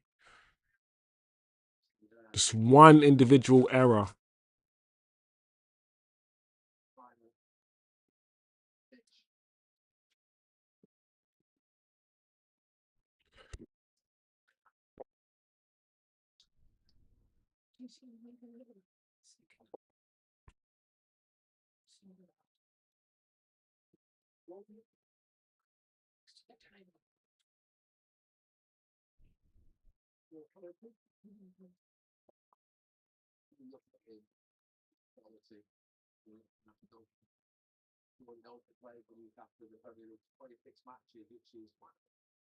Huh?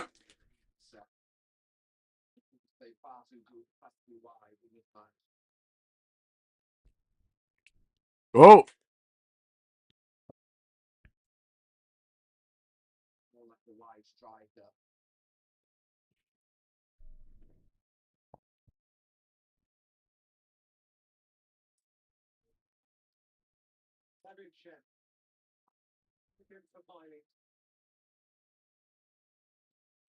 Oh.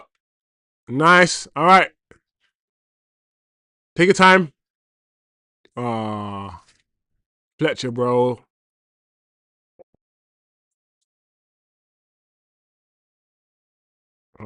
You gotta do better than that, man. You gotta keep your feet. You gotta be strong, bro.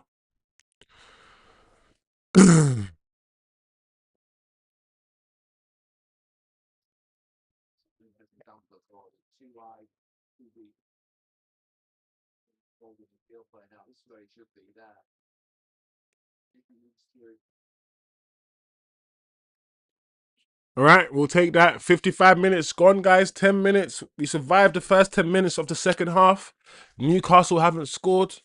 And to be honest, apart from spamming loads of crosses and loads of long balls into the box, some basic shit. Apart from doing that, they haven't really, I feel like, done much in this second half. So for now, I feel like we've weathered some initial storm. Let's see if we can start putting our foot on the ball now and start playing some kind of football. We need a second goal in this game. 100%. I think we all can agree on that. I don't trust these guys. When's the last 1-0 result? Oh, look at heaven. This guy.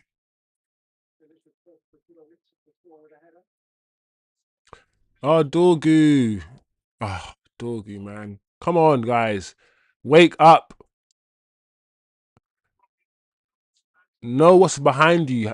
Get your spatial awareness, man. Like,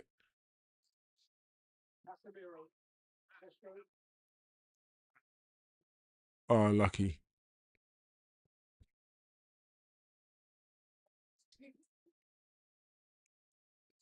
Oh, that's what. Who's that two goalkeeper? Lemens's long kicks have been weird, bro. They've been just as bad as Onana's. Oh, lucky.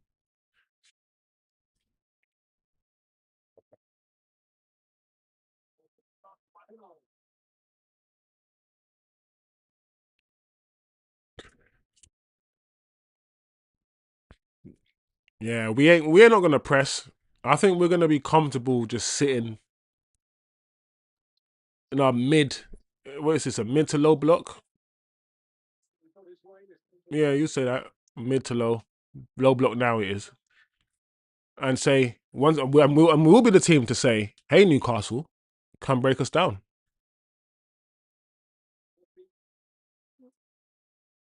And what's the stats? The stats say that when Man United have less of the ball, we tend to win more of the football matches.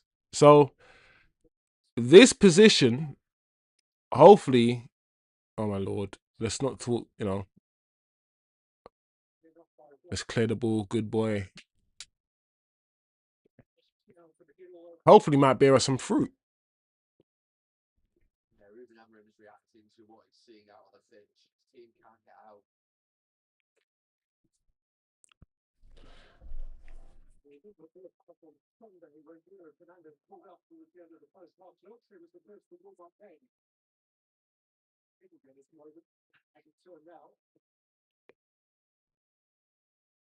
Yeah, yeah. I mean,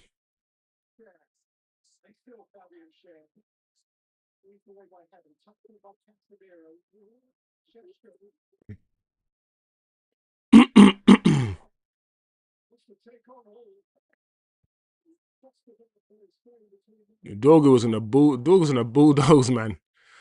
Dorgu's at oh, offside.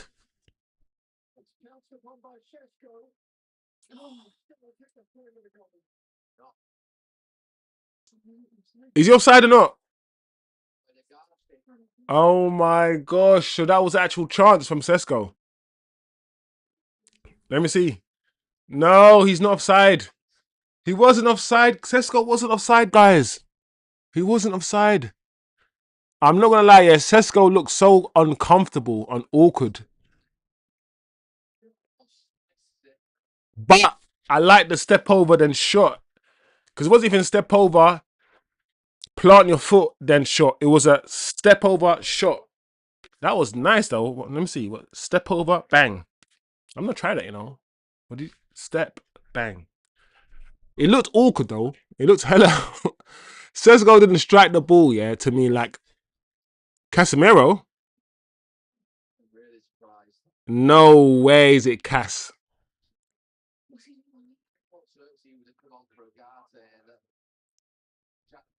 Casemiro. Hope he knows what he's doing. God, there. I beg there is a higher plan. What?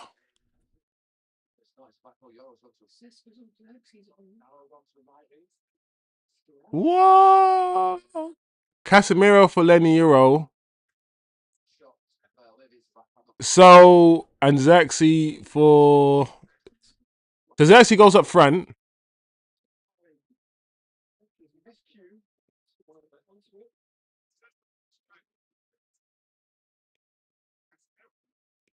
I'm confused, guys. I'm confused. You know when I said to you how the manager likes to make things.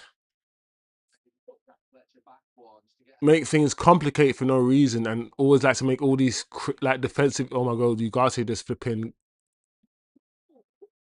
Oh, oh wow! Two shots hitting the crossbar. One from Sesko, one from Lewis Hall.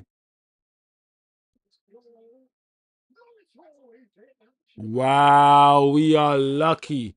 Why has the manager made all of these changes? Like all of these, when you make all of these, I don't like the defensive changes. I don't like because when it comes to your defense, yeah, you kind of want to leave them because I always say the defense is one area of the pitch where you want the most amount of cohesion. When to move up, when to move down, when to move back, where to maintain your line. You need your defenders to. Oh my lord! Clear it, clear the ball, clear the ball. Oh my lord! This is some crazy kamikaze. What the hell, man? Like I was saying, I don't like when our manager makes loads of second half defensive changes like he does. I feel like it's usually detrimental to us, man. Leave your defense alone. If you don't need to change it and you're winning, change your attack. Oh, it's handball. Did it hit Martinez's hands?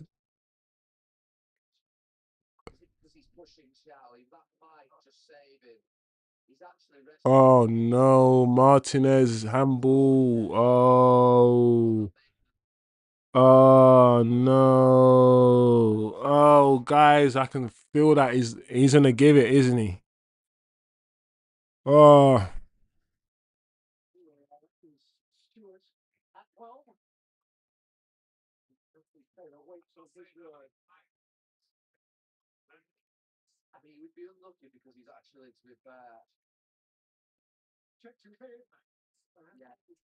Do you know what? It hit Martinez there, actually, before it hit his arm.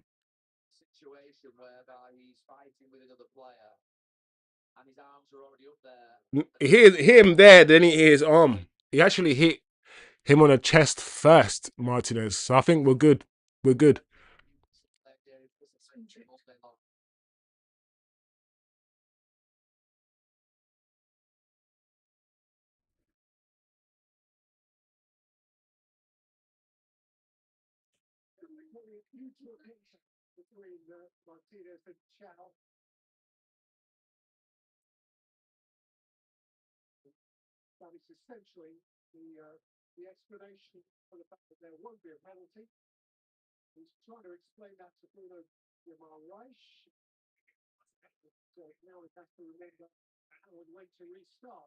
Yeah, it looked like he kind of hit his midget before he even hit his hand, to be fair.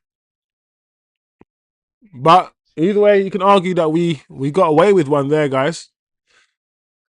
Wake up, people. Let's wake up, man. Let that be, the ice water in your face at 4 in the morning. Let that be that thing to wake you up.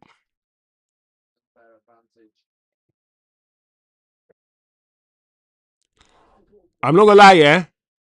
Why has our manager put Lenny Euro at flipping left? Sorry, why has our manager put Lenny Euro at right back? It seems he died out there against what's his face?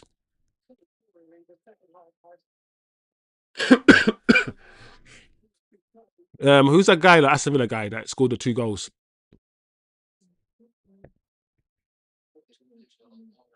Yeah, either way, yeah, Lenny Euro died over on that side in a previous game, and the manager's putting him on that side. Joe Linton coming on as well, and his hair's looking good. So yeah, man, Newcastle are gonna try it. Ah, man, that touch Dorgu, bro.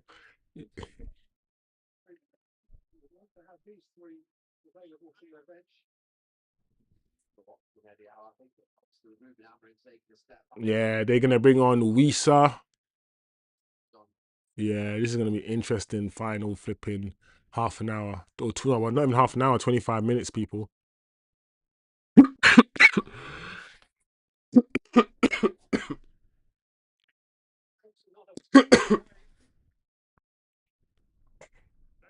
I'm dying here.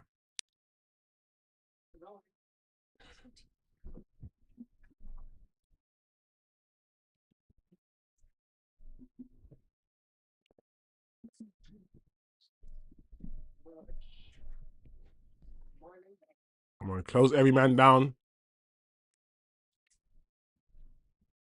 Oh, I knew it.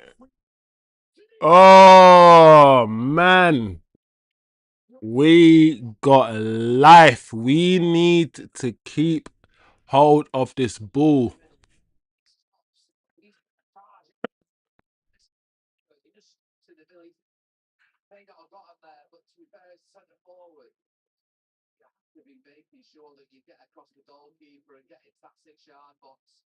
Oh, yeah, man. If I was Gordon, I'm going through the goalkeeper's legs. I'm not gonna lie.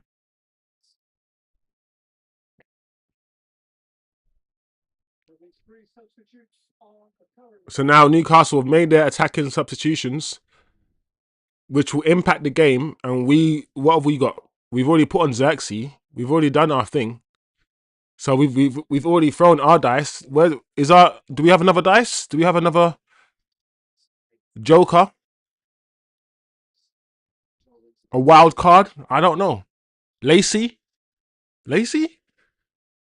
Mm,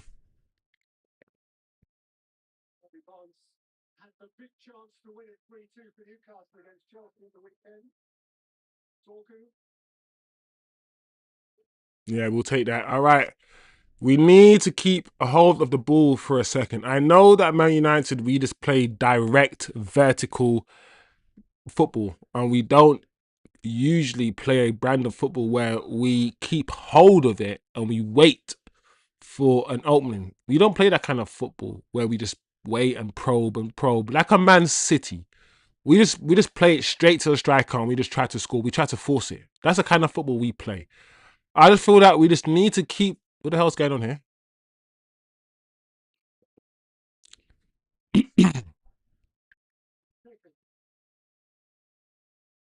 Luke Shaw got booked for what? Taking long. Why did Luke Shaw just get booked? What the helly, bro? What the hell? What the helly? Martinelli, Martin Lewis Skelly. Zaxi, I ain't gonna lie, bro. You just come on, man. I needed to keep up with the pace of this match and lock in fully.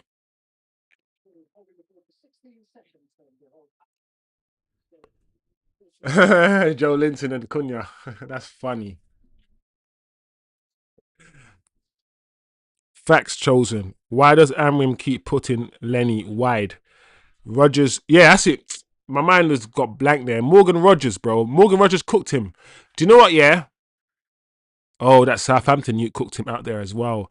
Yes, Atro. Do you know what? That's funny. I didn't read the rest of your message, yeah, your chat, and I was literally about to bring up the Southampton guy as well.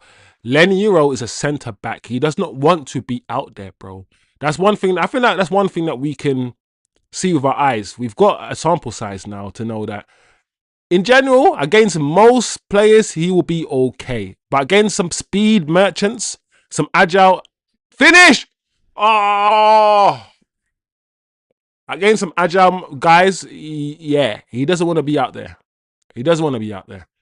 But why can't the manager see that and then protect him and just not put him out there? I, those are kind of things that I don't understand. But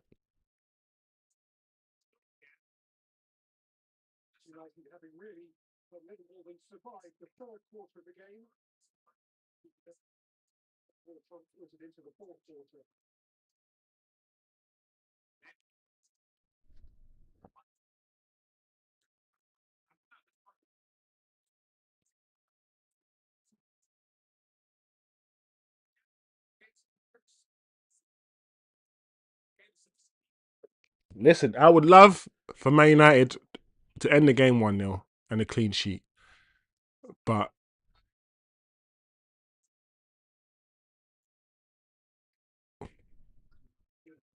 I don't trust these guys.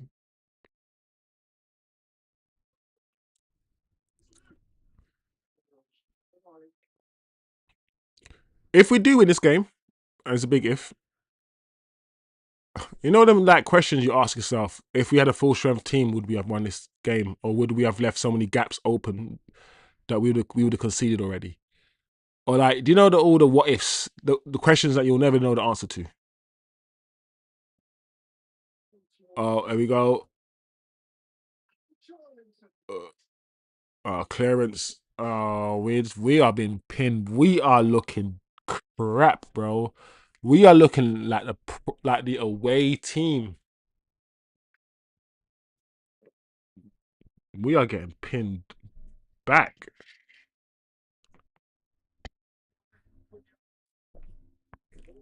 Here we go.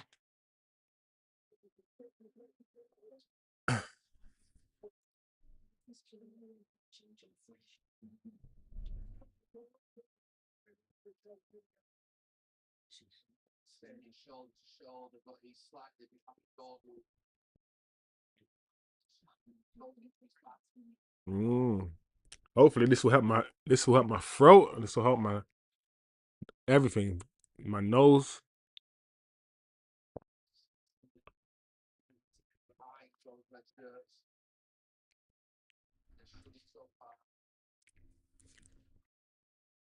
Huh?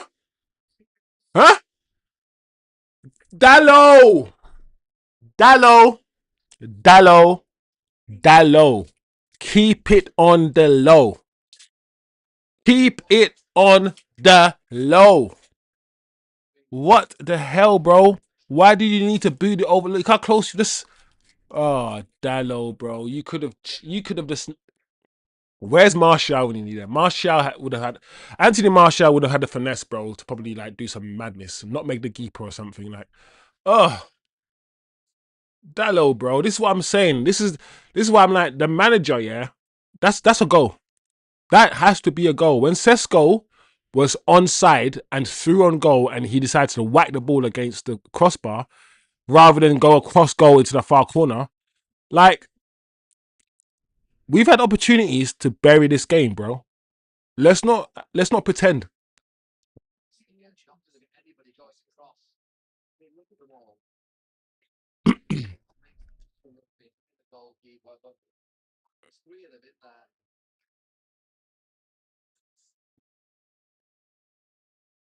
Oh no.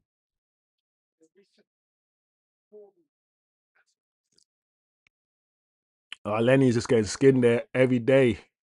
Lenny's getting skinned out there every day. But I'm not gonna lie, guys. There's a lot of players who get skinned by Anthony Gordon. Anthony Gordon is very, very quick.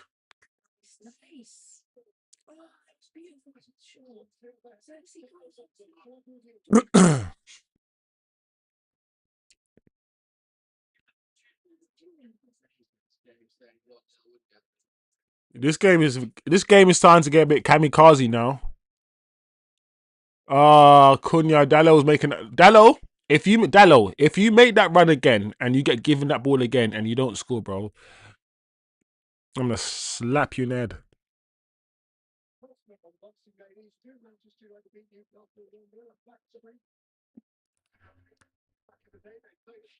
This is what annoys me, says Niche Fan. Euro out wide. Yes, I don't know, guys. I try to think about the manager. I try to think like him. I try to give him the benefit of the doubt. I try to, you know, get into his head and try to understand why he makes some of the decisions he makes. That's the only like. Oh my lord, Lenny.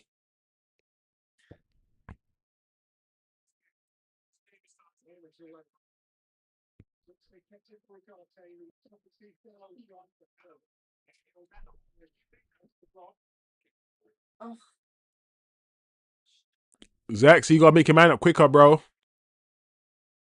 This game is getting so sloppy. We need some quality on the ball. We need someone to.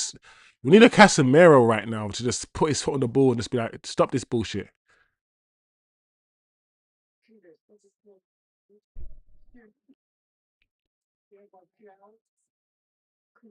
Well done, Cunha.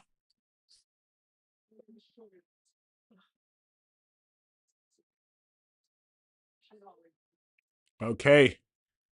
All right, guys. 76 minutes gone. We've got 14 minutes. Listen, we could win a game at Old Trafford and not concede. Could this be a game we do not concede? Our record of not conceding is poor. I think our record is like we scored just as many goals as we've conceded. Something like we scored over 20 goals and conceded over 20 goals.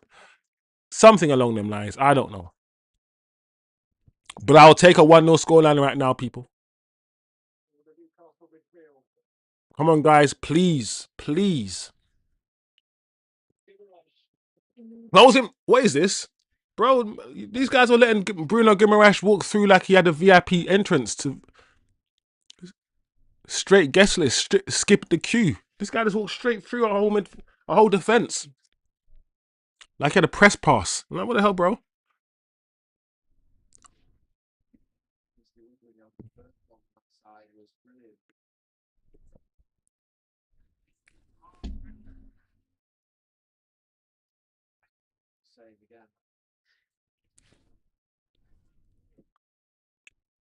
Oh, oh my lord.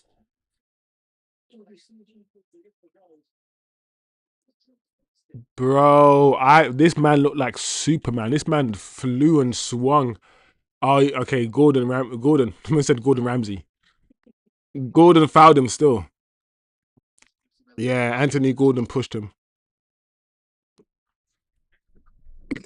Wow. Nah, niche fan. Lenny Euro does fit the system. He does fit the system. He is the main centre back, bro. That's all, bro. I'm not having Lenny Euro doesn't fit the system. I need to sell him, bro.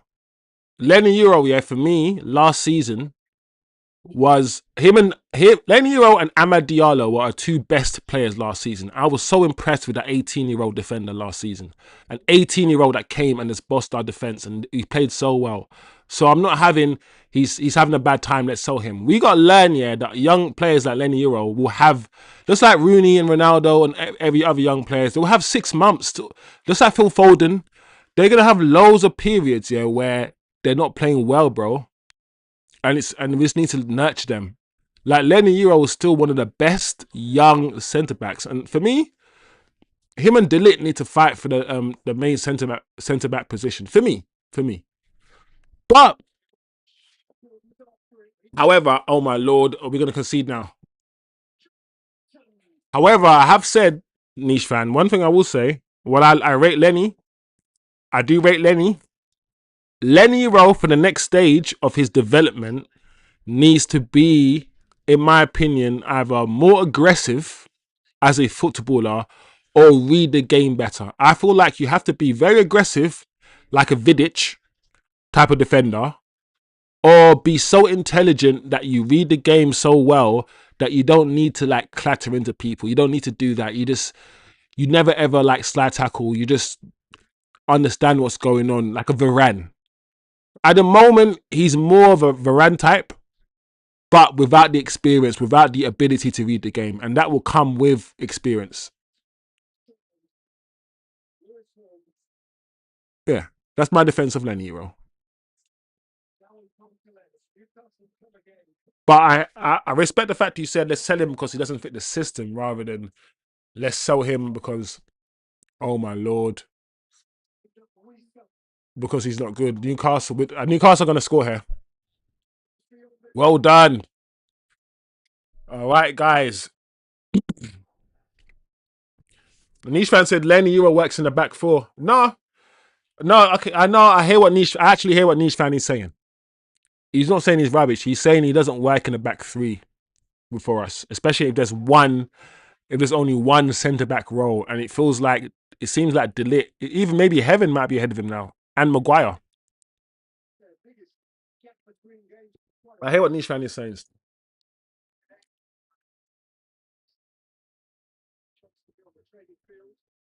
Oh, it's nice. Oh, this Cunha's taking a piss. Oh, nice. Oh, Cunha. Ah, that's my problem with Mateus Cunha. Is he does this parts well, yeah, but he's not a guns man. Like when he swings his foot, when he shoots, yeah, you're not filled with confidence, yeah, that he's gonna like put his laces through the ball and smack it. You're not filled with like where Bruno's a different animal. When Bruno or even when Scott McTominay, when these guys shoot, yeah, the ball is hit. It's boom, laces, no backspin. Oh, when Cunha shoots, yeah, it's always like some delicate shot until it's not. Until it's not one. Until he smacks it.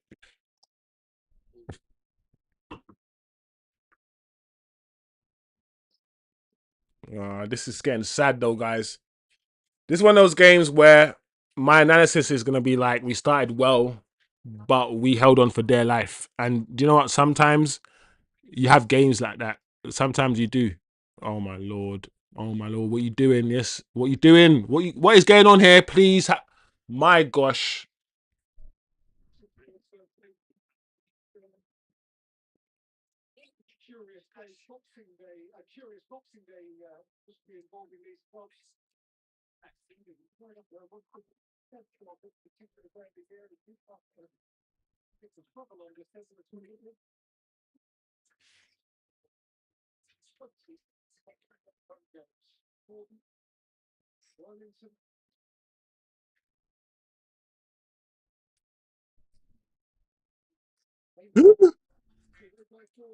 Close him down.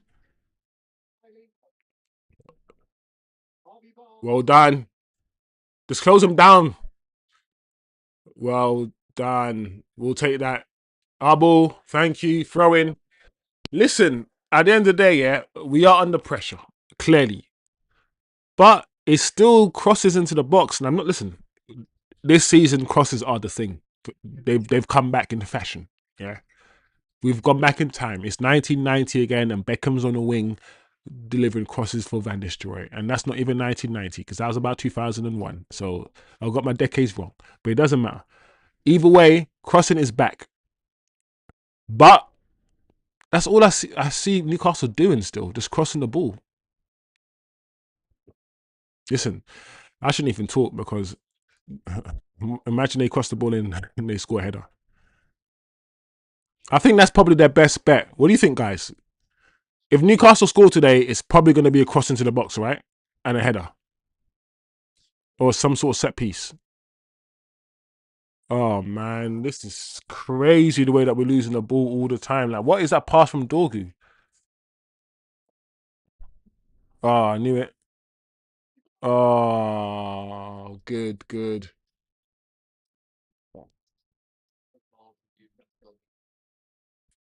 Newcastle are doing that third man run very well, bro. That third man run off the ball, yeah. Newcastle are doing it well, and we need to be alert, bro. We need to be alive, car. We ain't picking them up. Those inside channel runs. We need to wake up. 6 minutes to go, guys.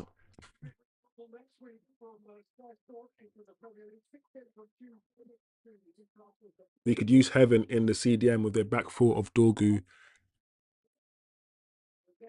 Dile, Euro, and Majrawi. Niche fan is being creative there. You rate Heaven that well that you put Heaven in that CDM. I mean, Heaven was a midfielder in the academy, right? I keep hearing that he was a midfielder for Arsenal.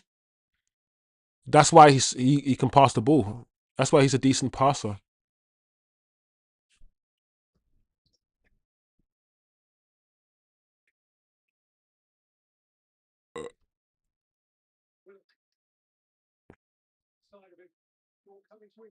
Oh,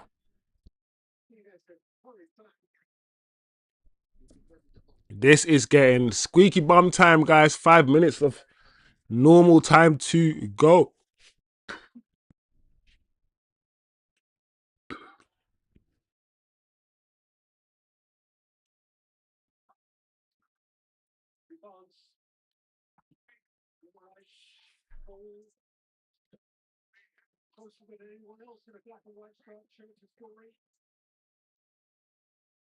Look how low we are.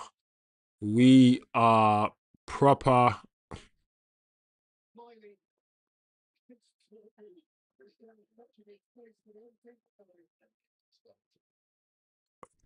Yeah, Dorku. Well done. Well done. Once again, the doggy knows what he's doing. He's got a lot of hair. He's got the locks, and the locks are cushion. So, nah, he got his forehead still. He got him smack on the forehead. The referee is trying to punish us by letting him go off. So what we do now? 23 for 12. Wow, Malasia. Why is he making defensive changes if this guy wants us to lose? He's trying to sabotage us. Please, Amorim. Amorim is taking off Martinez and Luke Shaw with 3 minutes to go. Who does this? Tell me, guys. Who makes out of the 5 subs? Yeah, we've made. I think we've made 4 defensive ones and only 1 attacking one. Exactly. I don't know. I don't know. Malasia. All the bomb squad lovers, take a look at Malasia. He survived the bomb squad. And listen, Malasia should make a series and put it on Netflix called Surviving Bomb Squad. Or Surviving the Bomb Squad. Malasia survived it. All right, so we got Fredrickson, who's a defender, and we got Malasia, who's also a defender. So it looks like we are trying to, I don't know, what are we doing? What are we trying to do? We've got to try to get into the manager's head. Oh,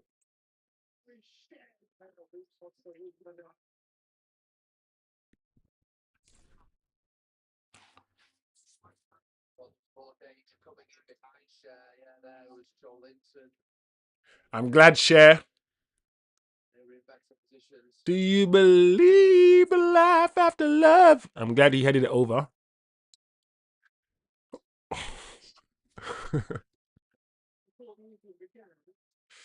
We got 2 minutes to go. Listen, I feel like at this point, it's about expectations. The way I feel right now is that I expected us to lose. Because I now feel comfortable that we are not going to lose. We're not going to lose. So because I know my expectations, my low expectations are now going to be surpassed, I'm in a good mood. The worst I think that can happen from this point here is we draw. I think Newcastle might score in maybe in a few minutes or something. I think that's the worst. I don't think we're going to lose from this situation. Like, we're literally in the 90th minute, like, surely. So, based on my expectations of what the game was going to be, this is not the worst. Like, usually when it comes to Boxing Day games, Christmas period games, the conversation is fuck performances. Even though you know me, I want to see something to buy into from the manager tactically and all these things. And maybe we can talk about it. Oh, my Lord. No! Oh, like I said, the worst that can happen is a draw, I think. I hope. So, yeah. Yeah, we'll take that. We'll take that. 7 minutes. Oh, shoot. 7 blood clot minutes, guys. 7 bummer ass minutes. And it's at Old Trafford. Like, help us out, bro. You're not supposed to give us Fergie time when we don't need it. That's literally defies the point. When we don't need it, don't give us Fergie time, bro. Now, what kind of stupidness is this? 7 minutes. Come on, guys, man.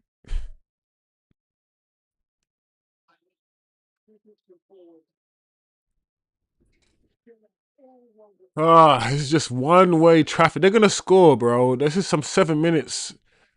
We might as well give him another 7 and make it 15, bro. Like, what the hell?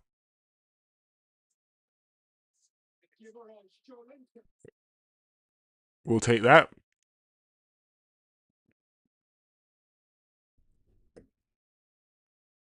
Well, seven's supposed to be a lucky number. Lucky number seven. But for who? Lucky for who? Which team?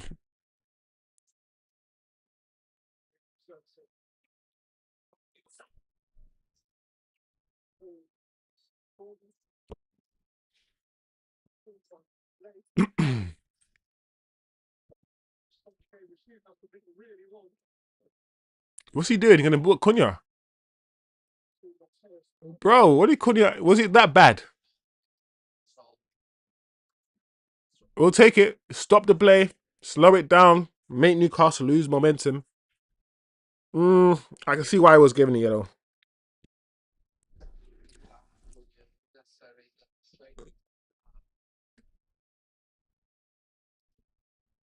What's he doing now, Cunha? Cunha, just be quiet, please. Just let's not get a second yellow. I don't know. Man's like he's swimming. Cunha's like this, doing this. He's like, I'm drowning, man. We're drowning, man. Right now, we're drowning, man. Can't swim. All right, guys.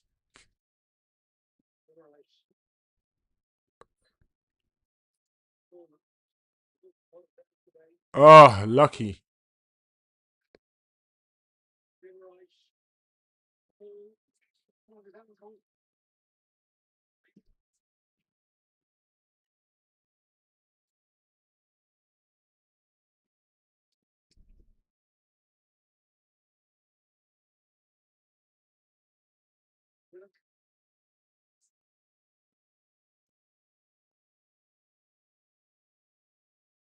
Keeper. Well done. Well done, Lemons. Just what we needed. He came a long way from that ball and he gathered it, didn't drop it. Yeah, man, that's what you need, man. Give your defense some confidence, bro.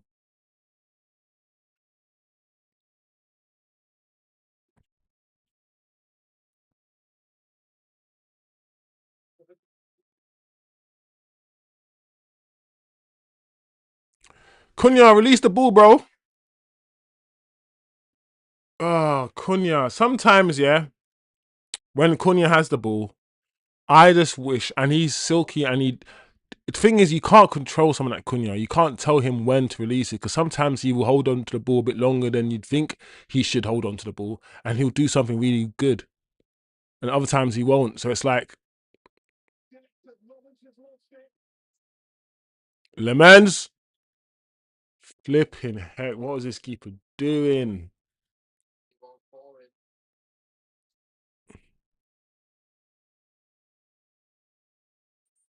All right, 3 minutes left. Oh,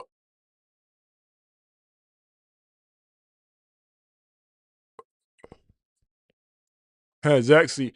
This has been a run out for Zaxi. The second half, we've just been pinned back, bro.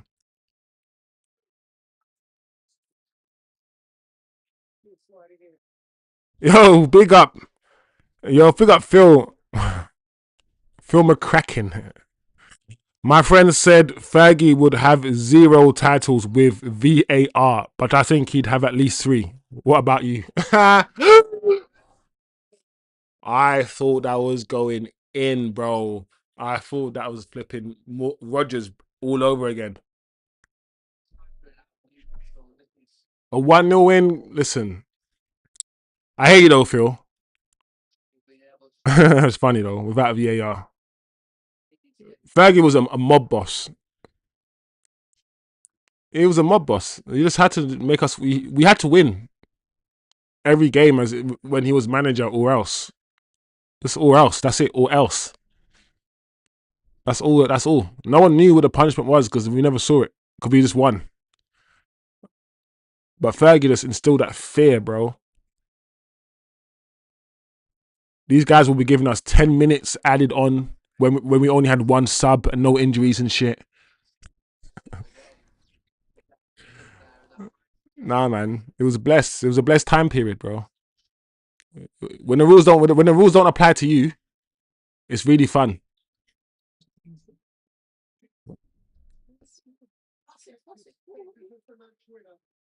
Well done, Dorgu. Ah, Zaxi. How will your local team ever improve if you spend all your time and money on a team repping Manny? Do you also support Brazil at World Cups? I don't care about my local team. I can't live my life thinking about my local team. I got to live my life having fun. But hey, though, deaf to the local teams. No, I'm joking.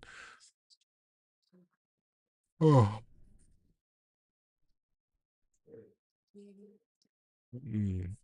I feel like Phil is being a bit sarcastic as well. Yeah, I thought so. It's running bants. All right, we're here. Man like Phil. Big up man like Phil in the chat as well, people. McCracken. There we go. Are we done? Are we finished now?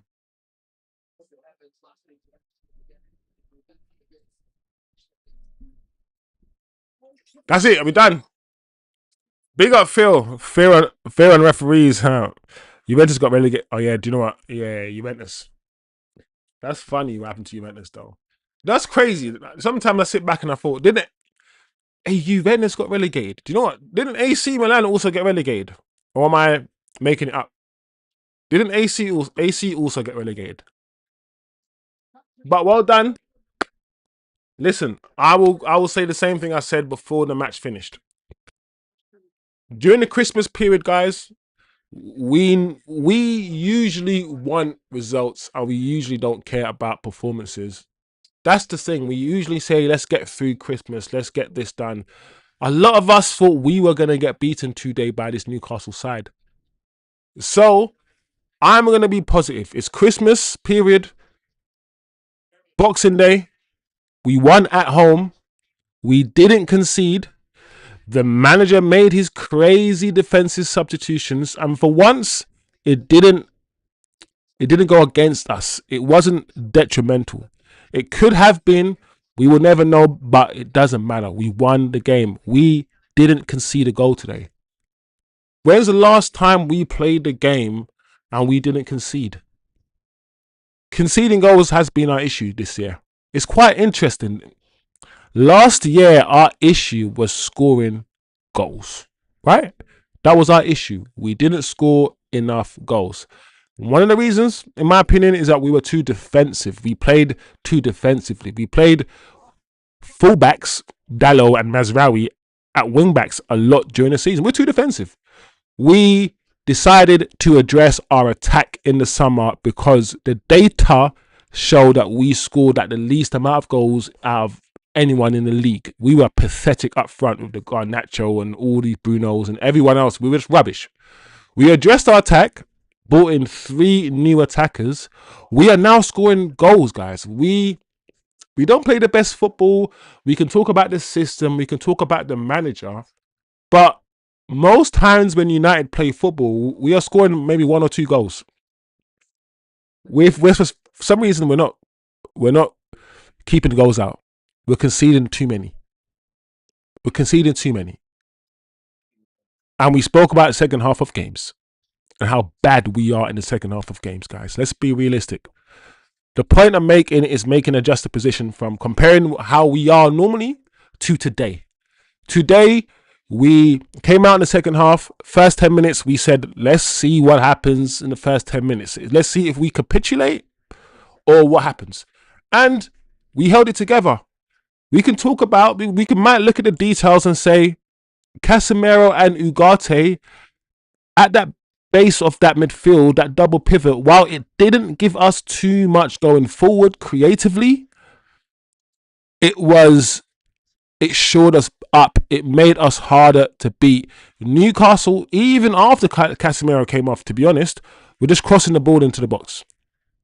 A few times they, their midfielders with their third man run went beyond our centre backs, and they slid passes through and all these things. But it was usually just crosses into the box and cutbacks. That's all Newcastle were trying to do. And in all honesty, we defended well, guys, today. Were Newcastle at their best? No, but they threw everything at us today. They brought on their Joe Lintons and all of these things, and we managed it well. Shout out to Dorgu today. He was up and down that right hand flank like a flipping,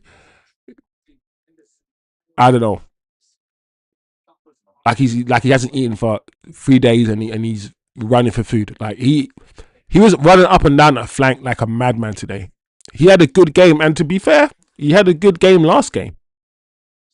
I tell people, listen, Dorgu, let's wait and see about his end product. These are things I've seen players get. We forget that Cristiano Ronaldo came to us, and my man was just doing step overs, beating players, cutting back just to beat the player again. No crosses. And every time Ronaldo tried to cross the ball in, it was hitting the first man. And we kept saying Cristiano Ronaldo could be one of the best players in the world if he develops an end product, if he knows what to do when he has the ball. 17 years old, no end product. Some guy with some blonde and some weird looking teeth. By the age of 23, my man's end product had been developed. My man knew exactly what to do. He was smacking in his right foot, left foot, crossing the ball in. CR7 was born. When someone has the technical ability already, just sometimes just wait. Listen, I'm not saying that Dorgu is going to turn a page and he's going to be the best wingback ever and all these things. All I'm saying is that I've seen enough in Dorgu to just wait a little bit. Wait a year. He's been here for a year now. We're coming up to January. Wait, he's starting to do some things that make me feel like he's okay. He's okay. We were all right today. Our defense, heaven, no issues. Sure. Dallo, I see him sliding, blocking. Lenny, listen, okay. Lenny even when Lenny came on, he was skinned a few times by Gordon. He was, okay. But I don't blame Lenny. Lenny's not a right back. He's not a right back. Even Ugarte today showed a little something on the ball today. So today, I'm going to be optimistic today, and I'm going to be positive and say we won the game. We didn't play amazing football. We hung on at the end, but who expected us to win 1-0? Not many of us. So let's take this result. We won. We got 3 points without the Mbumos and the Amads. Without Bruno, we've once again 2 matches in a row seen what we can do without Bruno. And let's be honest, I won't say 2 matches in a row because Bruno started the first game. I mean, the last game, he only came on for the second half. But we've seen now us play without Bruno. And we're going to see more of us play without Bruno. It's time for us to start thinking about life after Bruno. Big up Shivam. Big up Acho as well in the chat. Well done, Dorgu. Man of the match for me. TK says a Christmas miracle there, fellas. Ho, ho, ho. Merry Christmas. Dara says that was stressful. Yeah, man, Dara, I hear that. That's a flipping, that exhale, that, and breathe. Flipping heck. Don't hold it in, man. Don't hold it in, man. Otherwise, you need to go to the toilet. Big up Shivam says, Wiz, I guess you saw why Amorim doesn't play Xerxes. He literally did nothing. Not too critical, but Xerxes' head is in Italy. With Mount injured, I am worried. Yeah, Shivam, but then at the same time, Xerxes scored that goal that made us win the game and helped us win the game about 3 games ago. But I hear what you're saying. When he came on today, he wasn't doing much. But at the same time, I don't think Sesko was setting the world alight. I think that's the point. I'm like, if we're gonna have a go at Xerxes and what he was doing, when he came on for the last 15 minutes of the game, where we were getting pinned back. It was a whole different game by then, Shivam. A whole different game. And I hear you. He still wasn't doing enough, but it's not like Sesko was tearing up trees the previous 75 minutes for you to, in my opinion, to point out how bad Xerxes was. Because Sesko, I don't think Sesko had a great game either. And that's just my perspective. That's just me. I saw a team that believes themselves when Bruno isn't playing. I think so. Bruno should be sold, and his team will definitely do better. I do think Xerxes is more of Amorim's striker, and I feel like because of how we play and how the manager sets us up, Sesko will be our striker. I don't feel like, but Xerxes he's either a good squad player for us or we need to sell him, like you said. Simple as that. See, I think Acho's making my point. Sesko was the same. If you're worried, why ship off an option for the 10? I think Acho's probably thinking slightly where I'm thinking, in a sense that he's still he might not think he's good enough, which is fair. You don't think he's that good, but at the same time, we need players, we need numbers. So unless we have a striker to replace him, let's not sell Xerxes without getting in a replacement. Let's get a replacement striker before we sell him, if that makes sense. That's what I would say.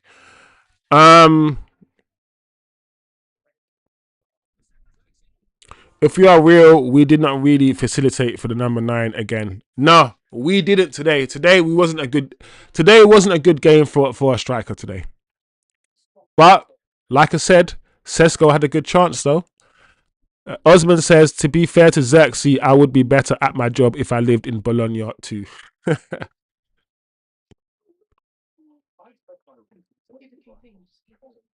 Yeah, man. That weather, man. Is Mount injured is what people are saying. Something had to be wrong, because I know the manager loves Mount. So the fact that Mount came off, guys, I'm suspecting, I don't know for sure, I'm suspecting something is up. Sesko controls the game more.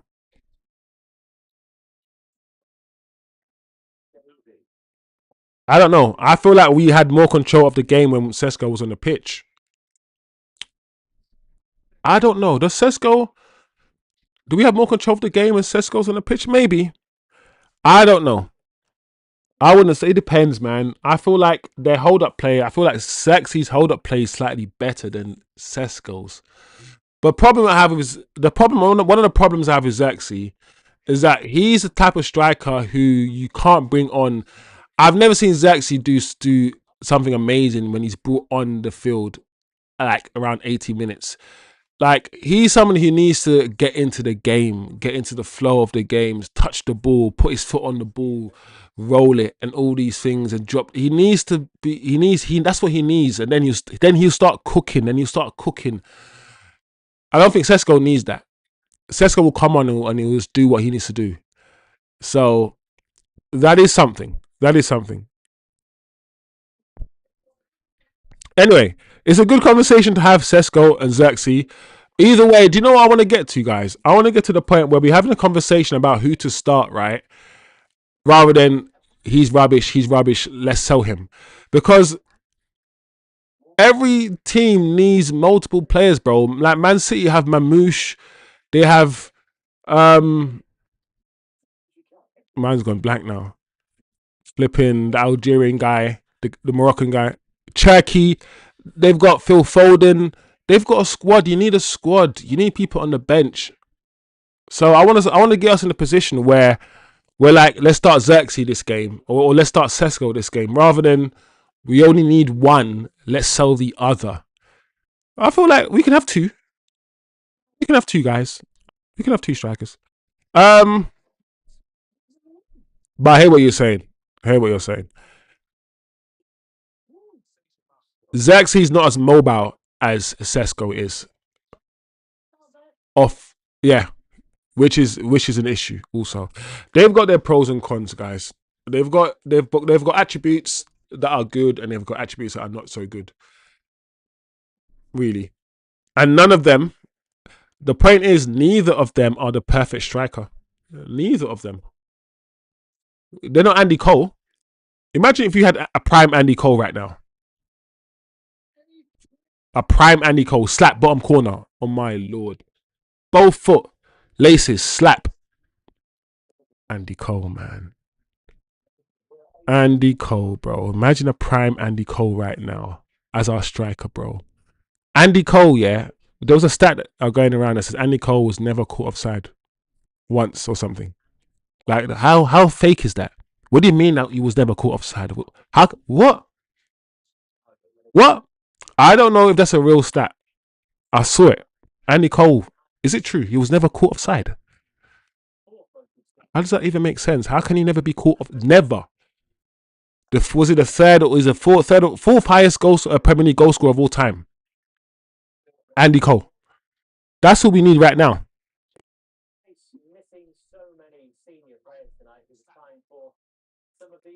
Yeah, I feel like the Sesko Zaxi thing is the difference between them is not as wide as the conversation is. I feel like we're talking about them like one is some world beater and one is like the worst ever, and I don't see that big gap between them like everyone else does. I think I'll just say that. I'll end with that. But big up everybody. Big up. Let me see if I can pronounce this username. Azjermaydan. Okay, you're gonna test my flags now. I don't want to mess up. Denmark. Denmark, because I feel like Dorgu. I feel like that's Dorgu's flag. I think I'm right. I feel like that's Dorgu's flag. I feel like you're Danish. But big up, everybody. It's been a good stream. It's been a good victory. And it's Christmas. So not only did we win, not only is it Boxing Day, Christmas period, we had a clean sheet.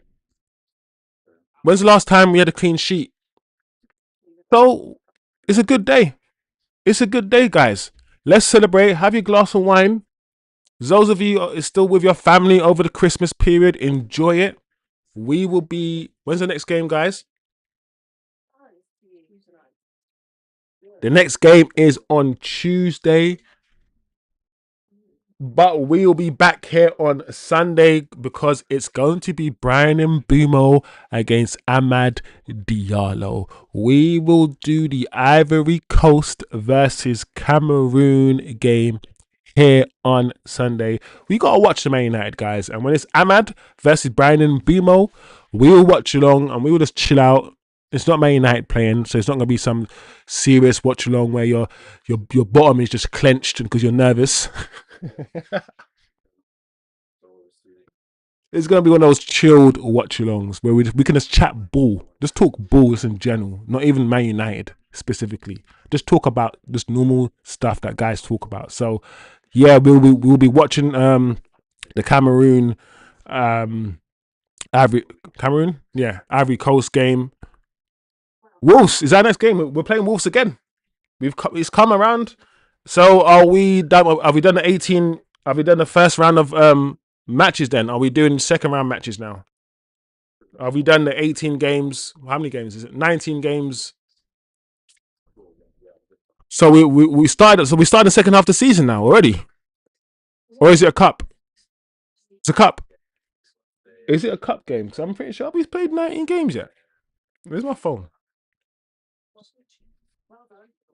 I can't even find my phone. Where my phone there, man? Where my blood? Where my phone there? I can't find my phone, man. Where my phone there, man? It's Premier League, so yeah. We're the second half of games now. Wow, flipping the season. Yeah, I mean, listen, it is December. Yeah. Okay, cool. Cup in Jan against Brighton. All right, so listen, the season's moving, bro. This is why this season's such a weird season because, there's so many ways, yeah, that people have valued our season and rated our season. First and foremost, there are some people comparing this season to last season and saying, as long as we improve on last season, i.e., just finish 14th, then this season's a success. Some people are not using that metric. Some people are saying for the season to be a success, we need to finish in the top 6. Then there's some people who are saying, based on the team that we have, we shouldn't be finishing in the top 6. Then there are some people saying, I hear that. However, based on the Premier League season that is going on right now, the fact that the points difference between a team that's 8th and a team that's 4th is like 3 points, then why can't we finish in the top 4? Why can't we finish in the top 6? You know, when the context changes, you know, when before the season starts, you're like, yeah, we're going to finish 8th. But then when the season starts and as the season unfolds, and when you realise you should have beaten Tottenham, when you realise that the Nottingham Forest game you had all under control, when you realise that you've like lost 4 or 5 points, yeah, based on individual errors, and you realise that if you had won just 2 more games, you'd been second, then the context changes. You go, I know that I predicted 7th or 8th at the beginning of the season. However, based on how the actual season has actually unfolded and the chances that we've had and the way that the manager, in some instances, in my opinion, have sabotaged the team with some of his changes, especially his defensive changes, then based on the context of the actual season, I think we should be, or maybe not should be, could be in the top 4. But there'll be some people saying, based on the midfield that we have, we shouldn't be. It depends on your expectations. It depends how highly you rate our players. That's all it is. Some people just don't rate our players that highly, think our players are trash, thinks the manager is working miracles. That's crazy to me, but I understand that. There are some people who rate our players very highly and then say that the manager is not getting the best out of them. That's also a different perspective. So I get, for me, yeah, I'm always gonna let you man know, yeah, that I understand different narratives and perspectives, bro. I might not agree with them, but I will talk about them, we'll explore them, and that's it. I get it. But let's celebrate today's win. Be happy. Merry Christmas, you motherfuckers. No, I'm joking. Merry Christmas, people. Merry Christmas. Jesus wasn't born in Christmas, but we all know that. But Merry Christmas. Hope you guys got all your Christmas presents. And if you didn't get any, make sure you got good ones for your kids. If you got any kids, guys. Big up yourselves. We'll be back on Sunday. Enjoy the rest of your day. TK, Shivs, Oz, Dara, Atro. Yeah, man. Atro's been on fire still. Niche fan, of course. Yo, Phil, man. Yo, Phil McCracken. Phil McCracken. Big up Phil McCracken as well. Coming with a bit of bants. Yeah, Shivs already said Shivs. Yeah, man, big up everybody who jumped through. Remember, guys, to smash a like on your way. Twisted as well. Twisted jumped in as well. Dara as well. Yeah, man, remember to smash a like on your way out, guys. Smash a like on your way in. Subscribe if you are new. All opinions are welcome. This channel is about deep thoughts about football. And if you that sort of person, then join the damn channel. People, big up yourselves. Have a good Friday. Peace.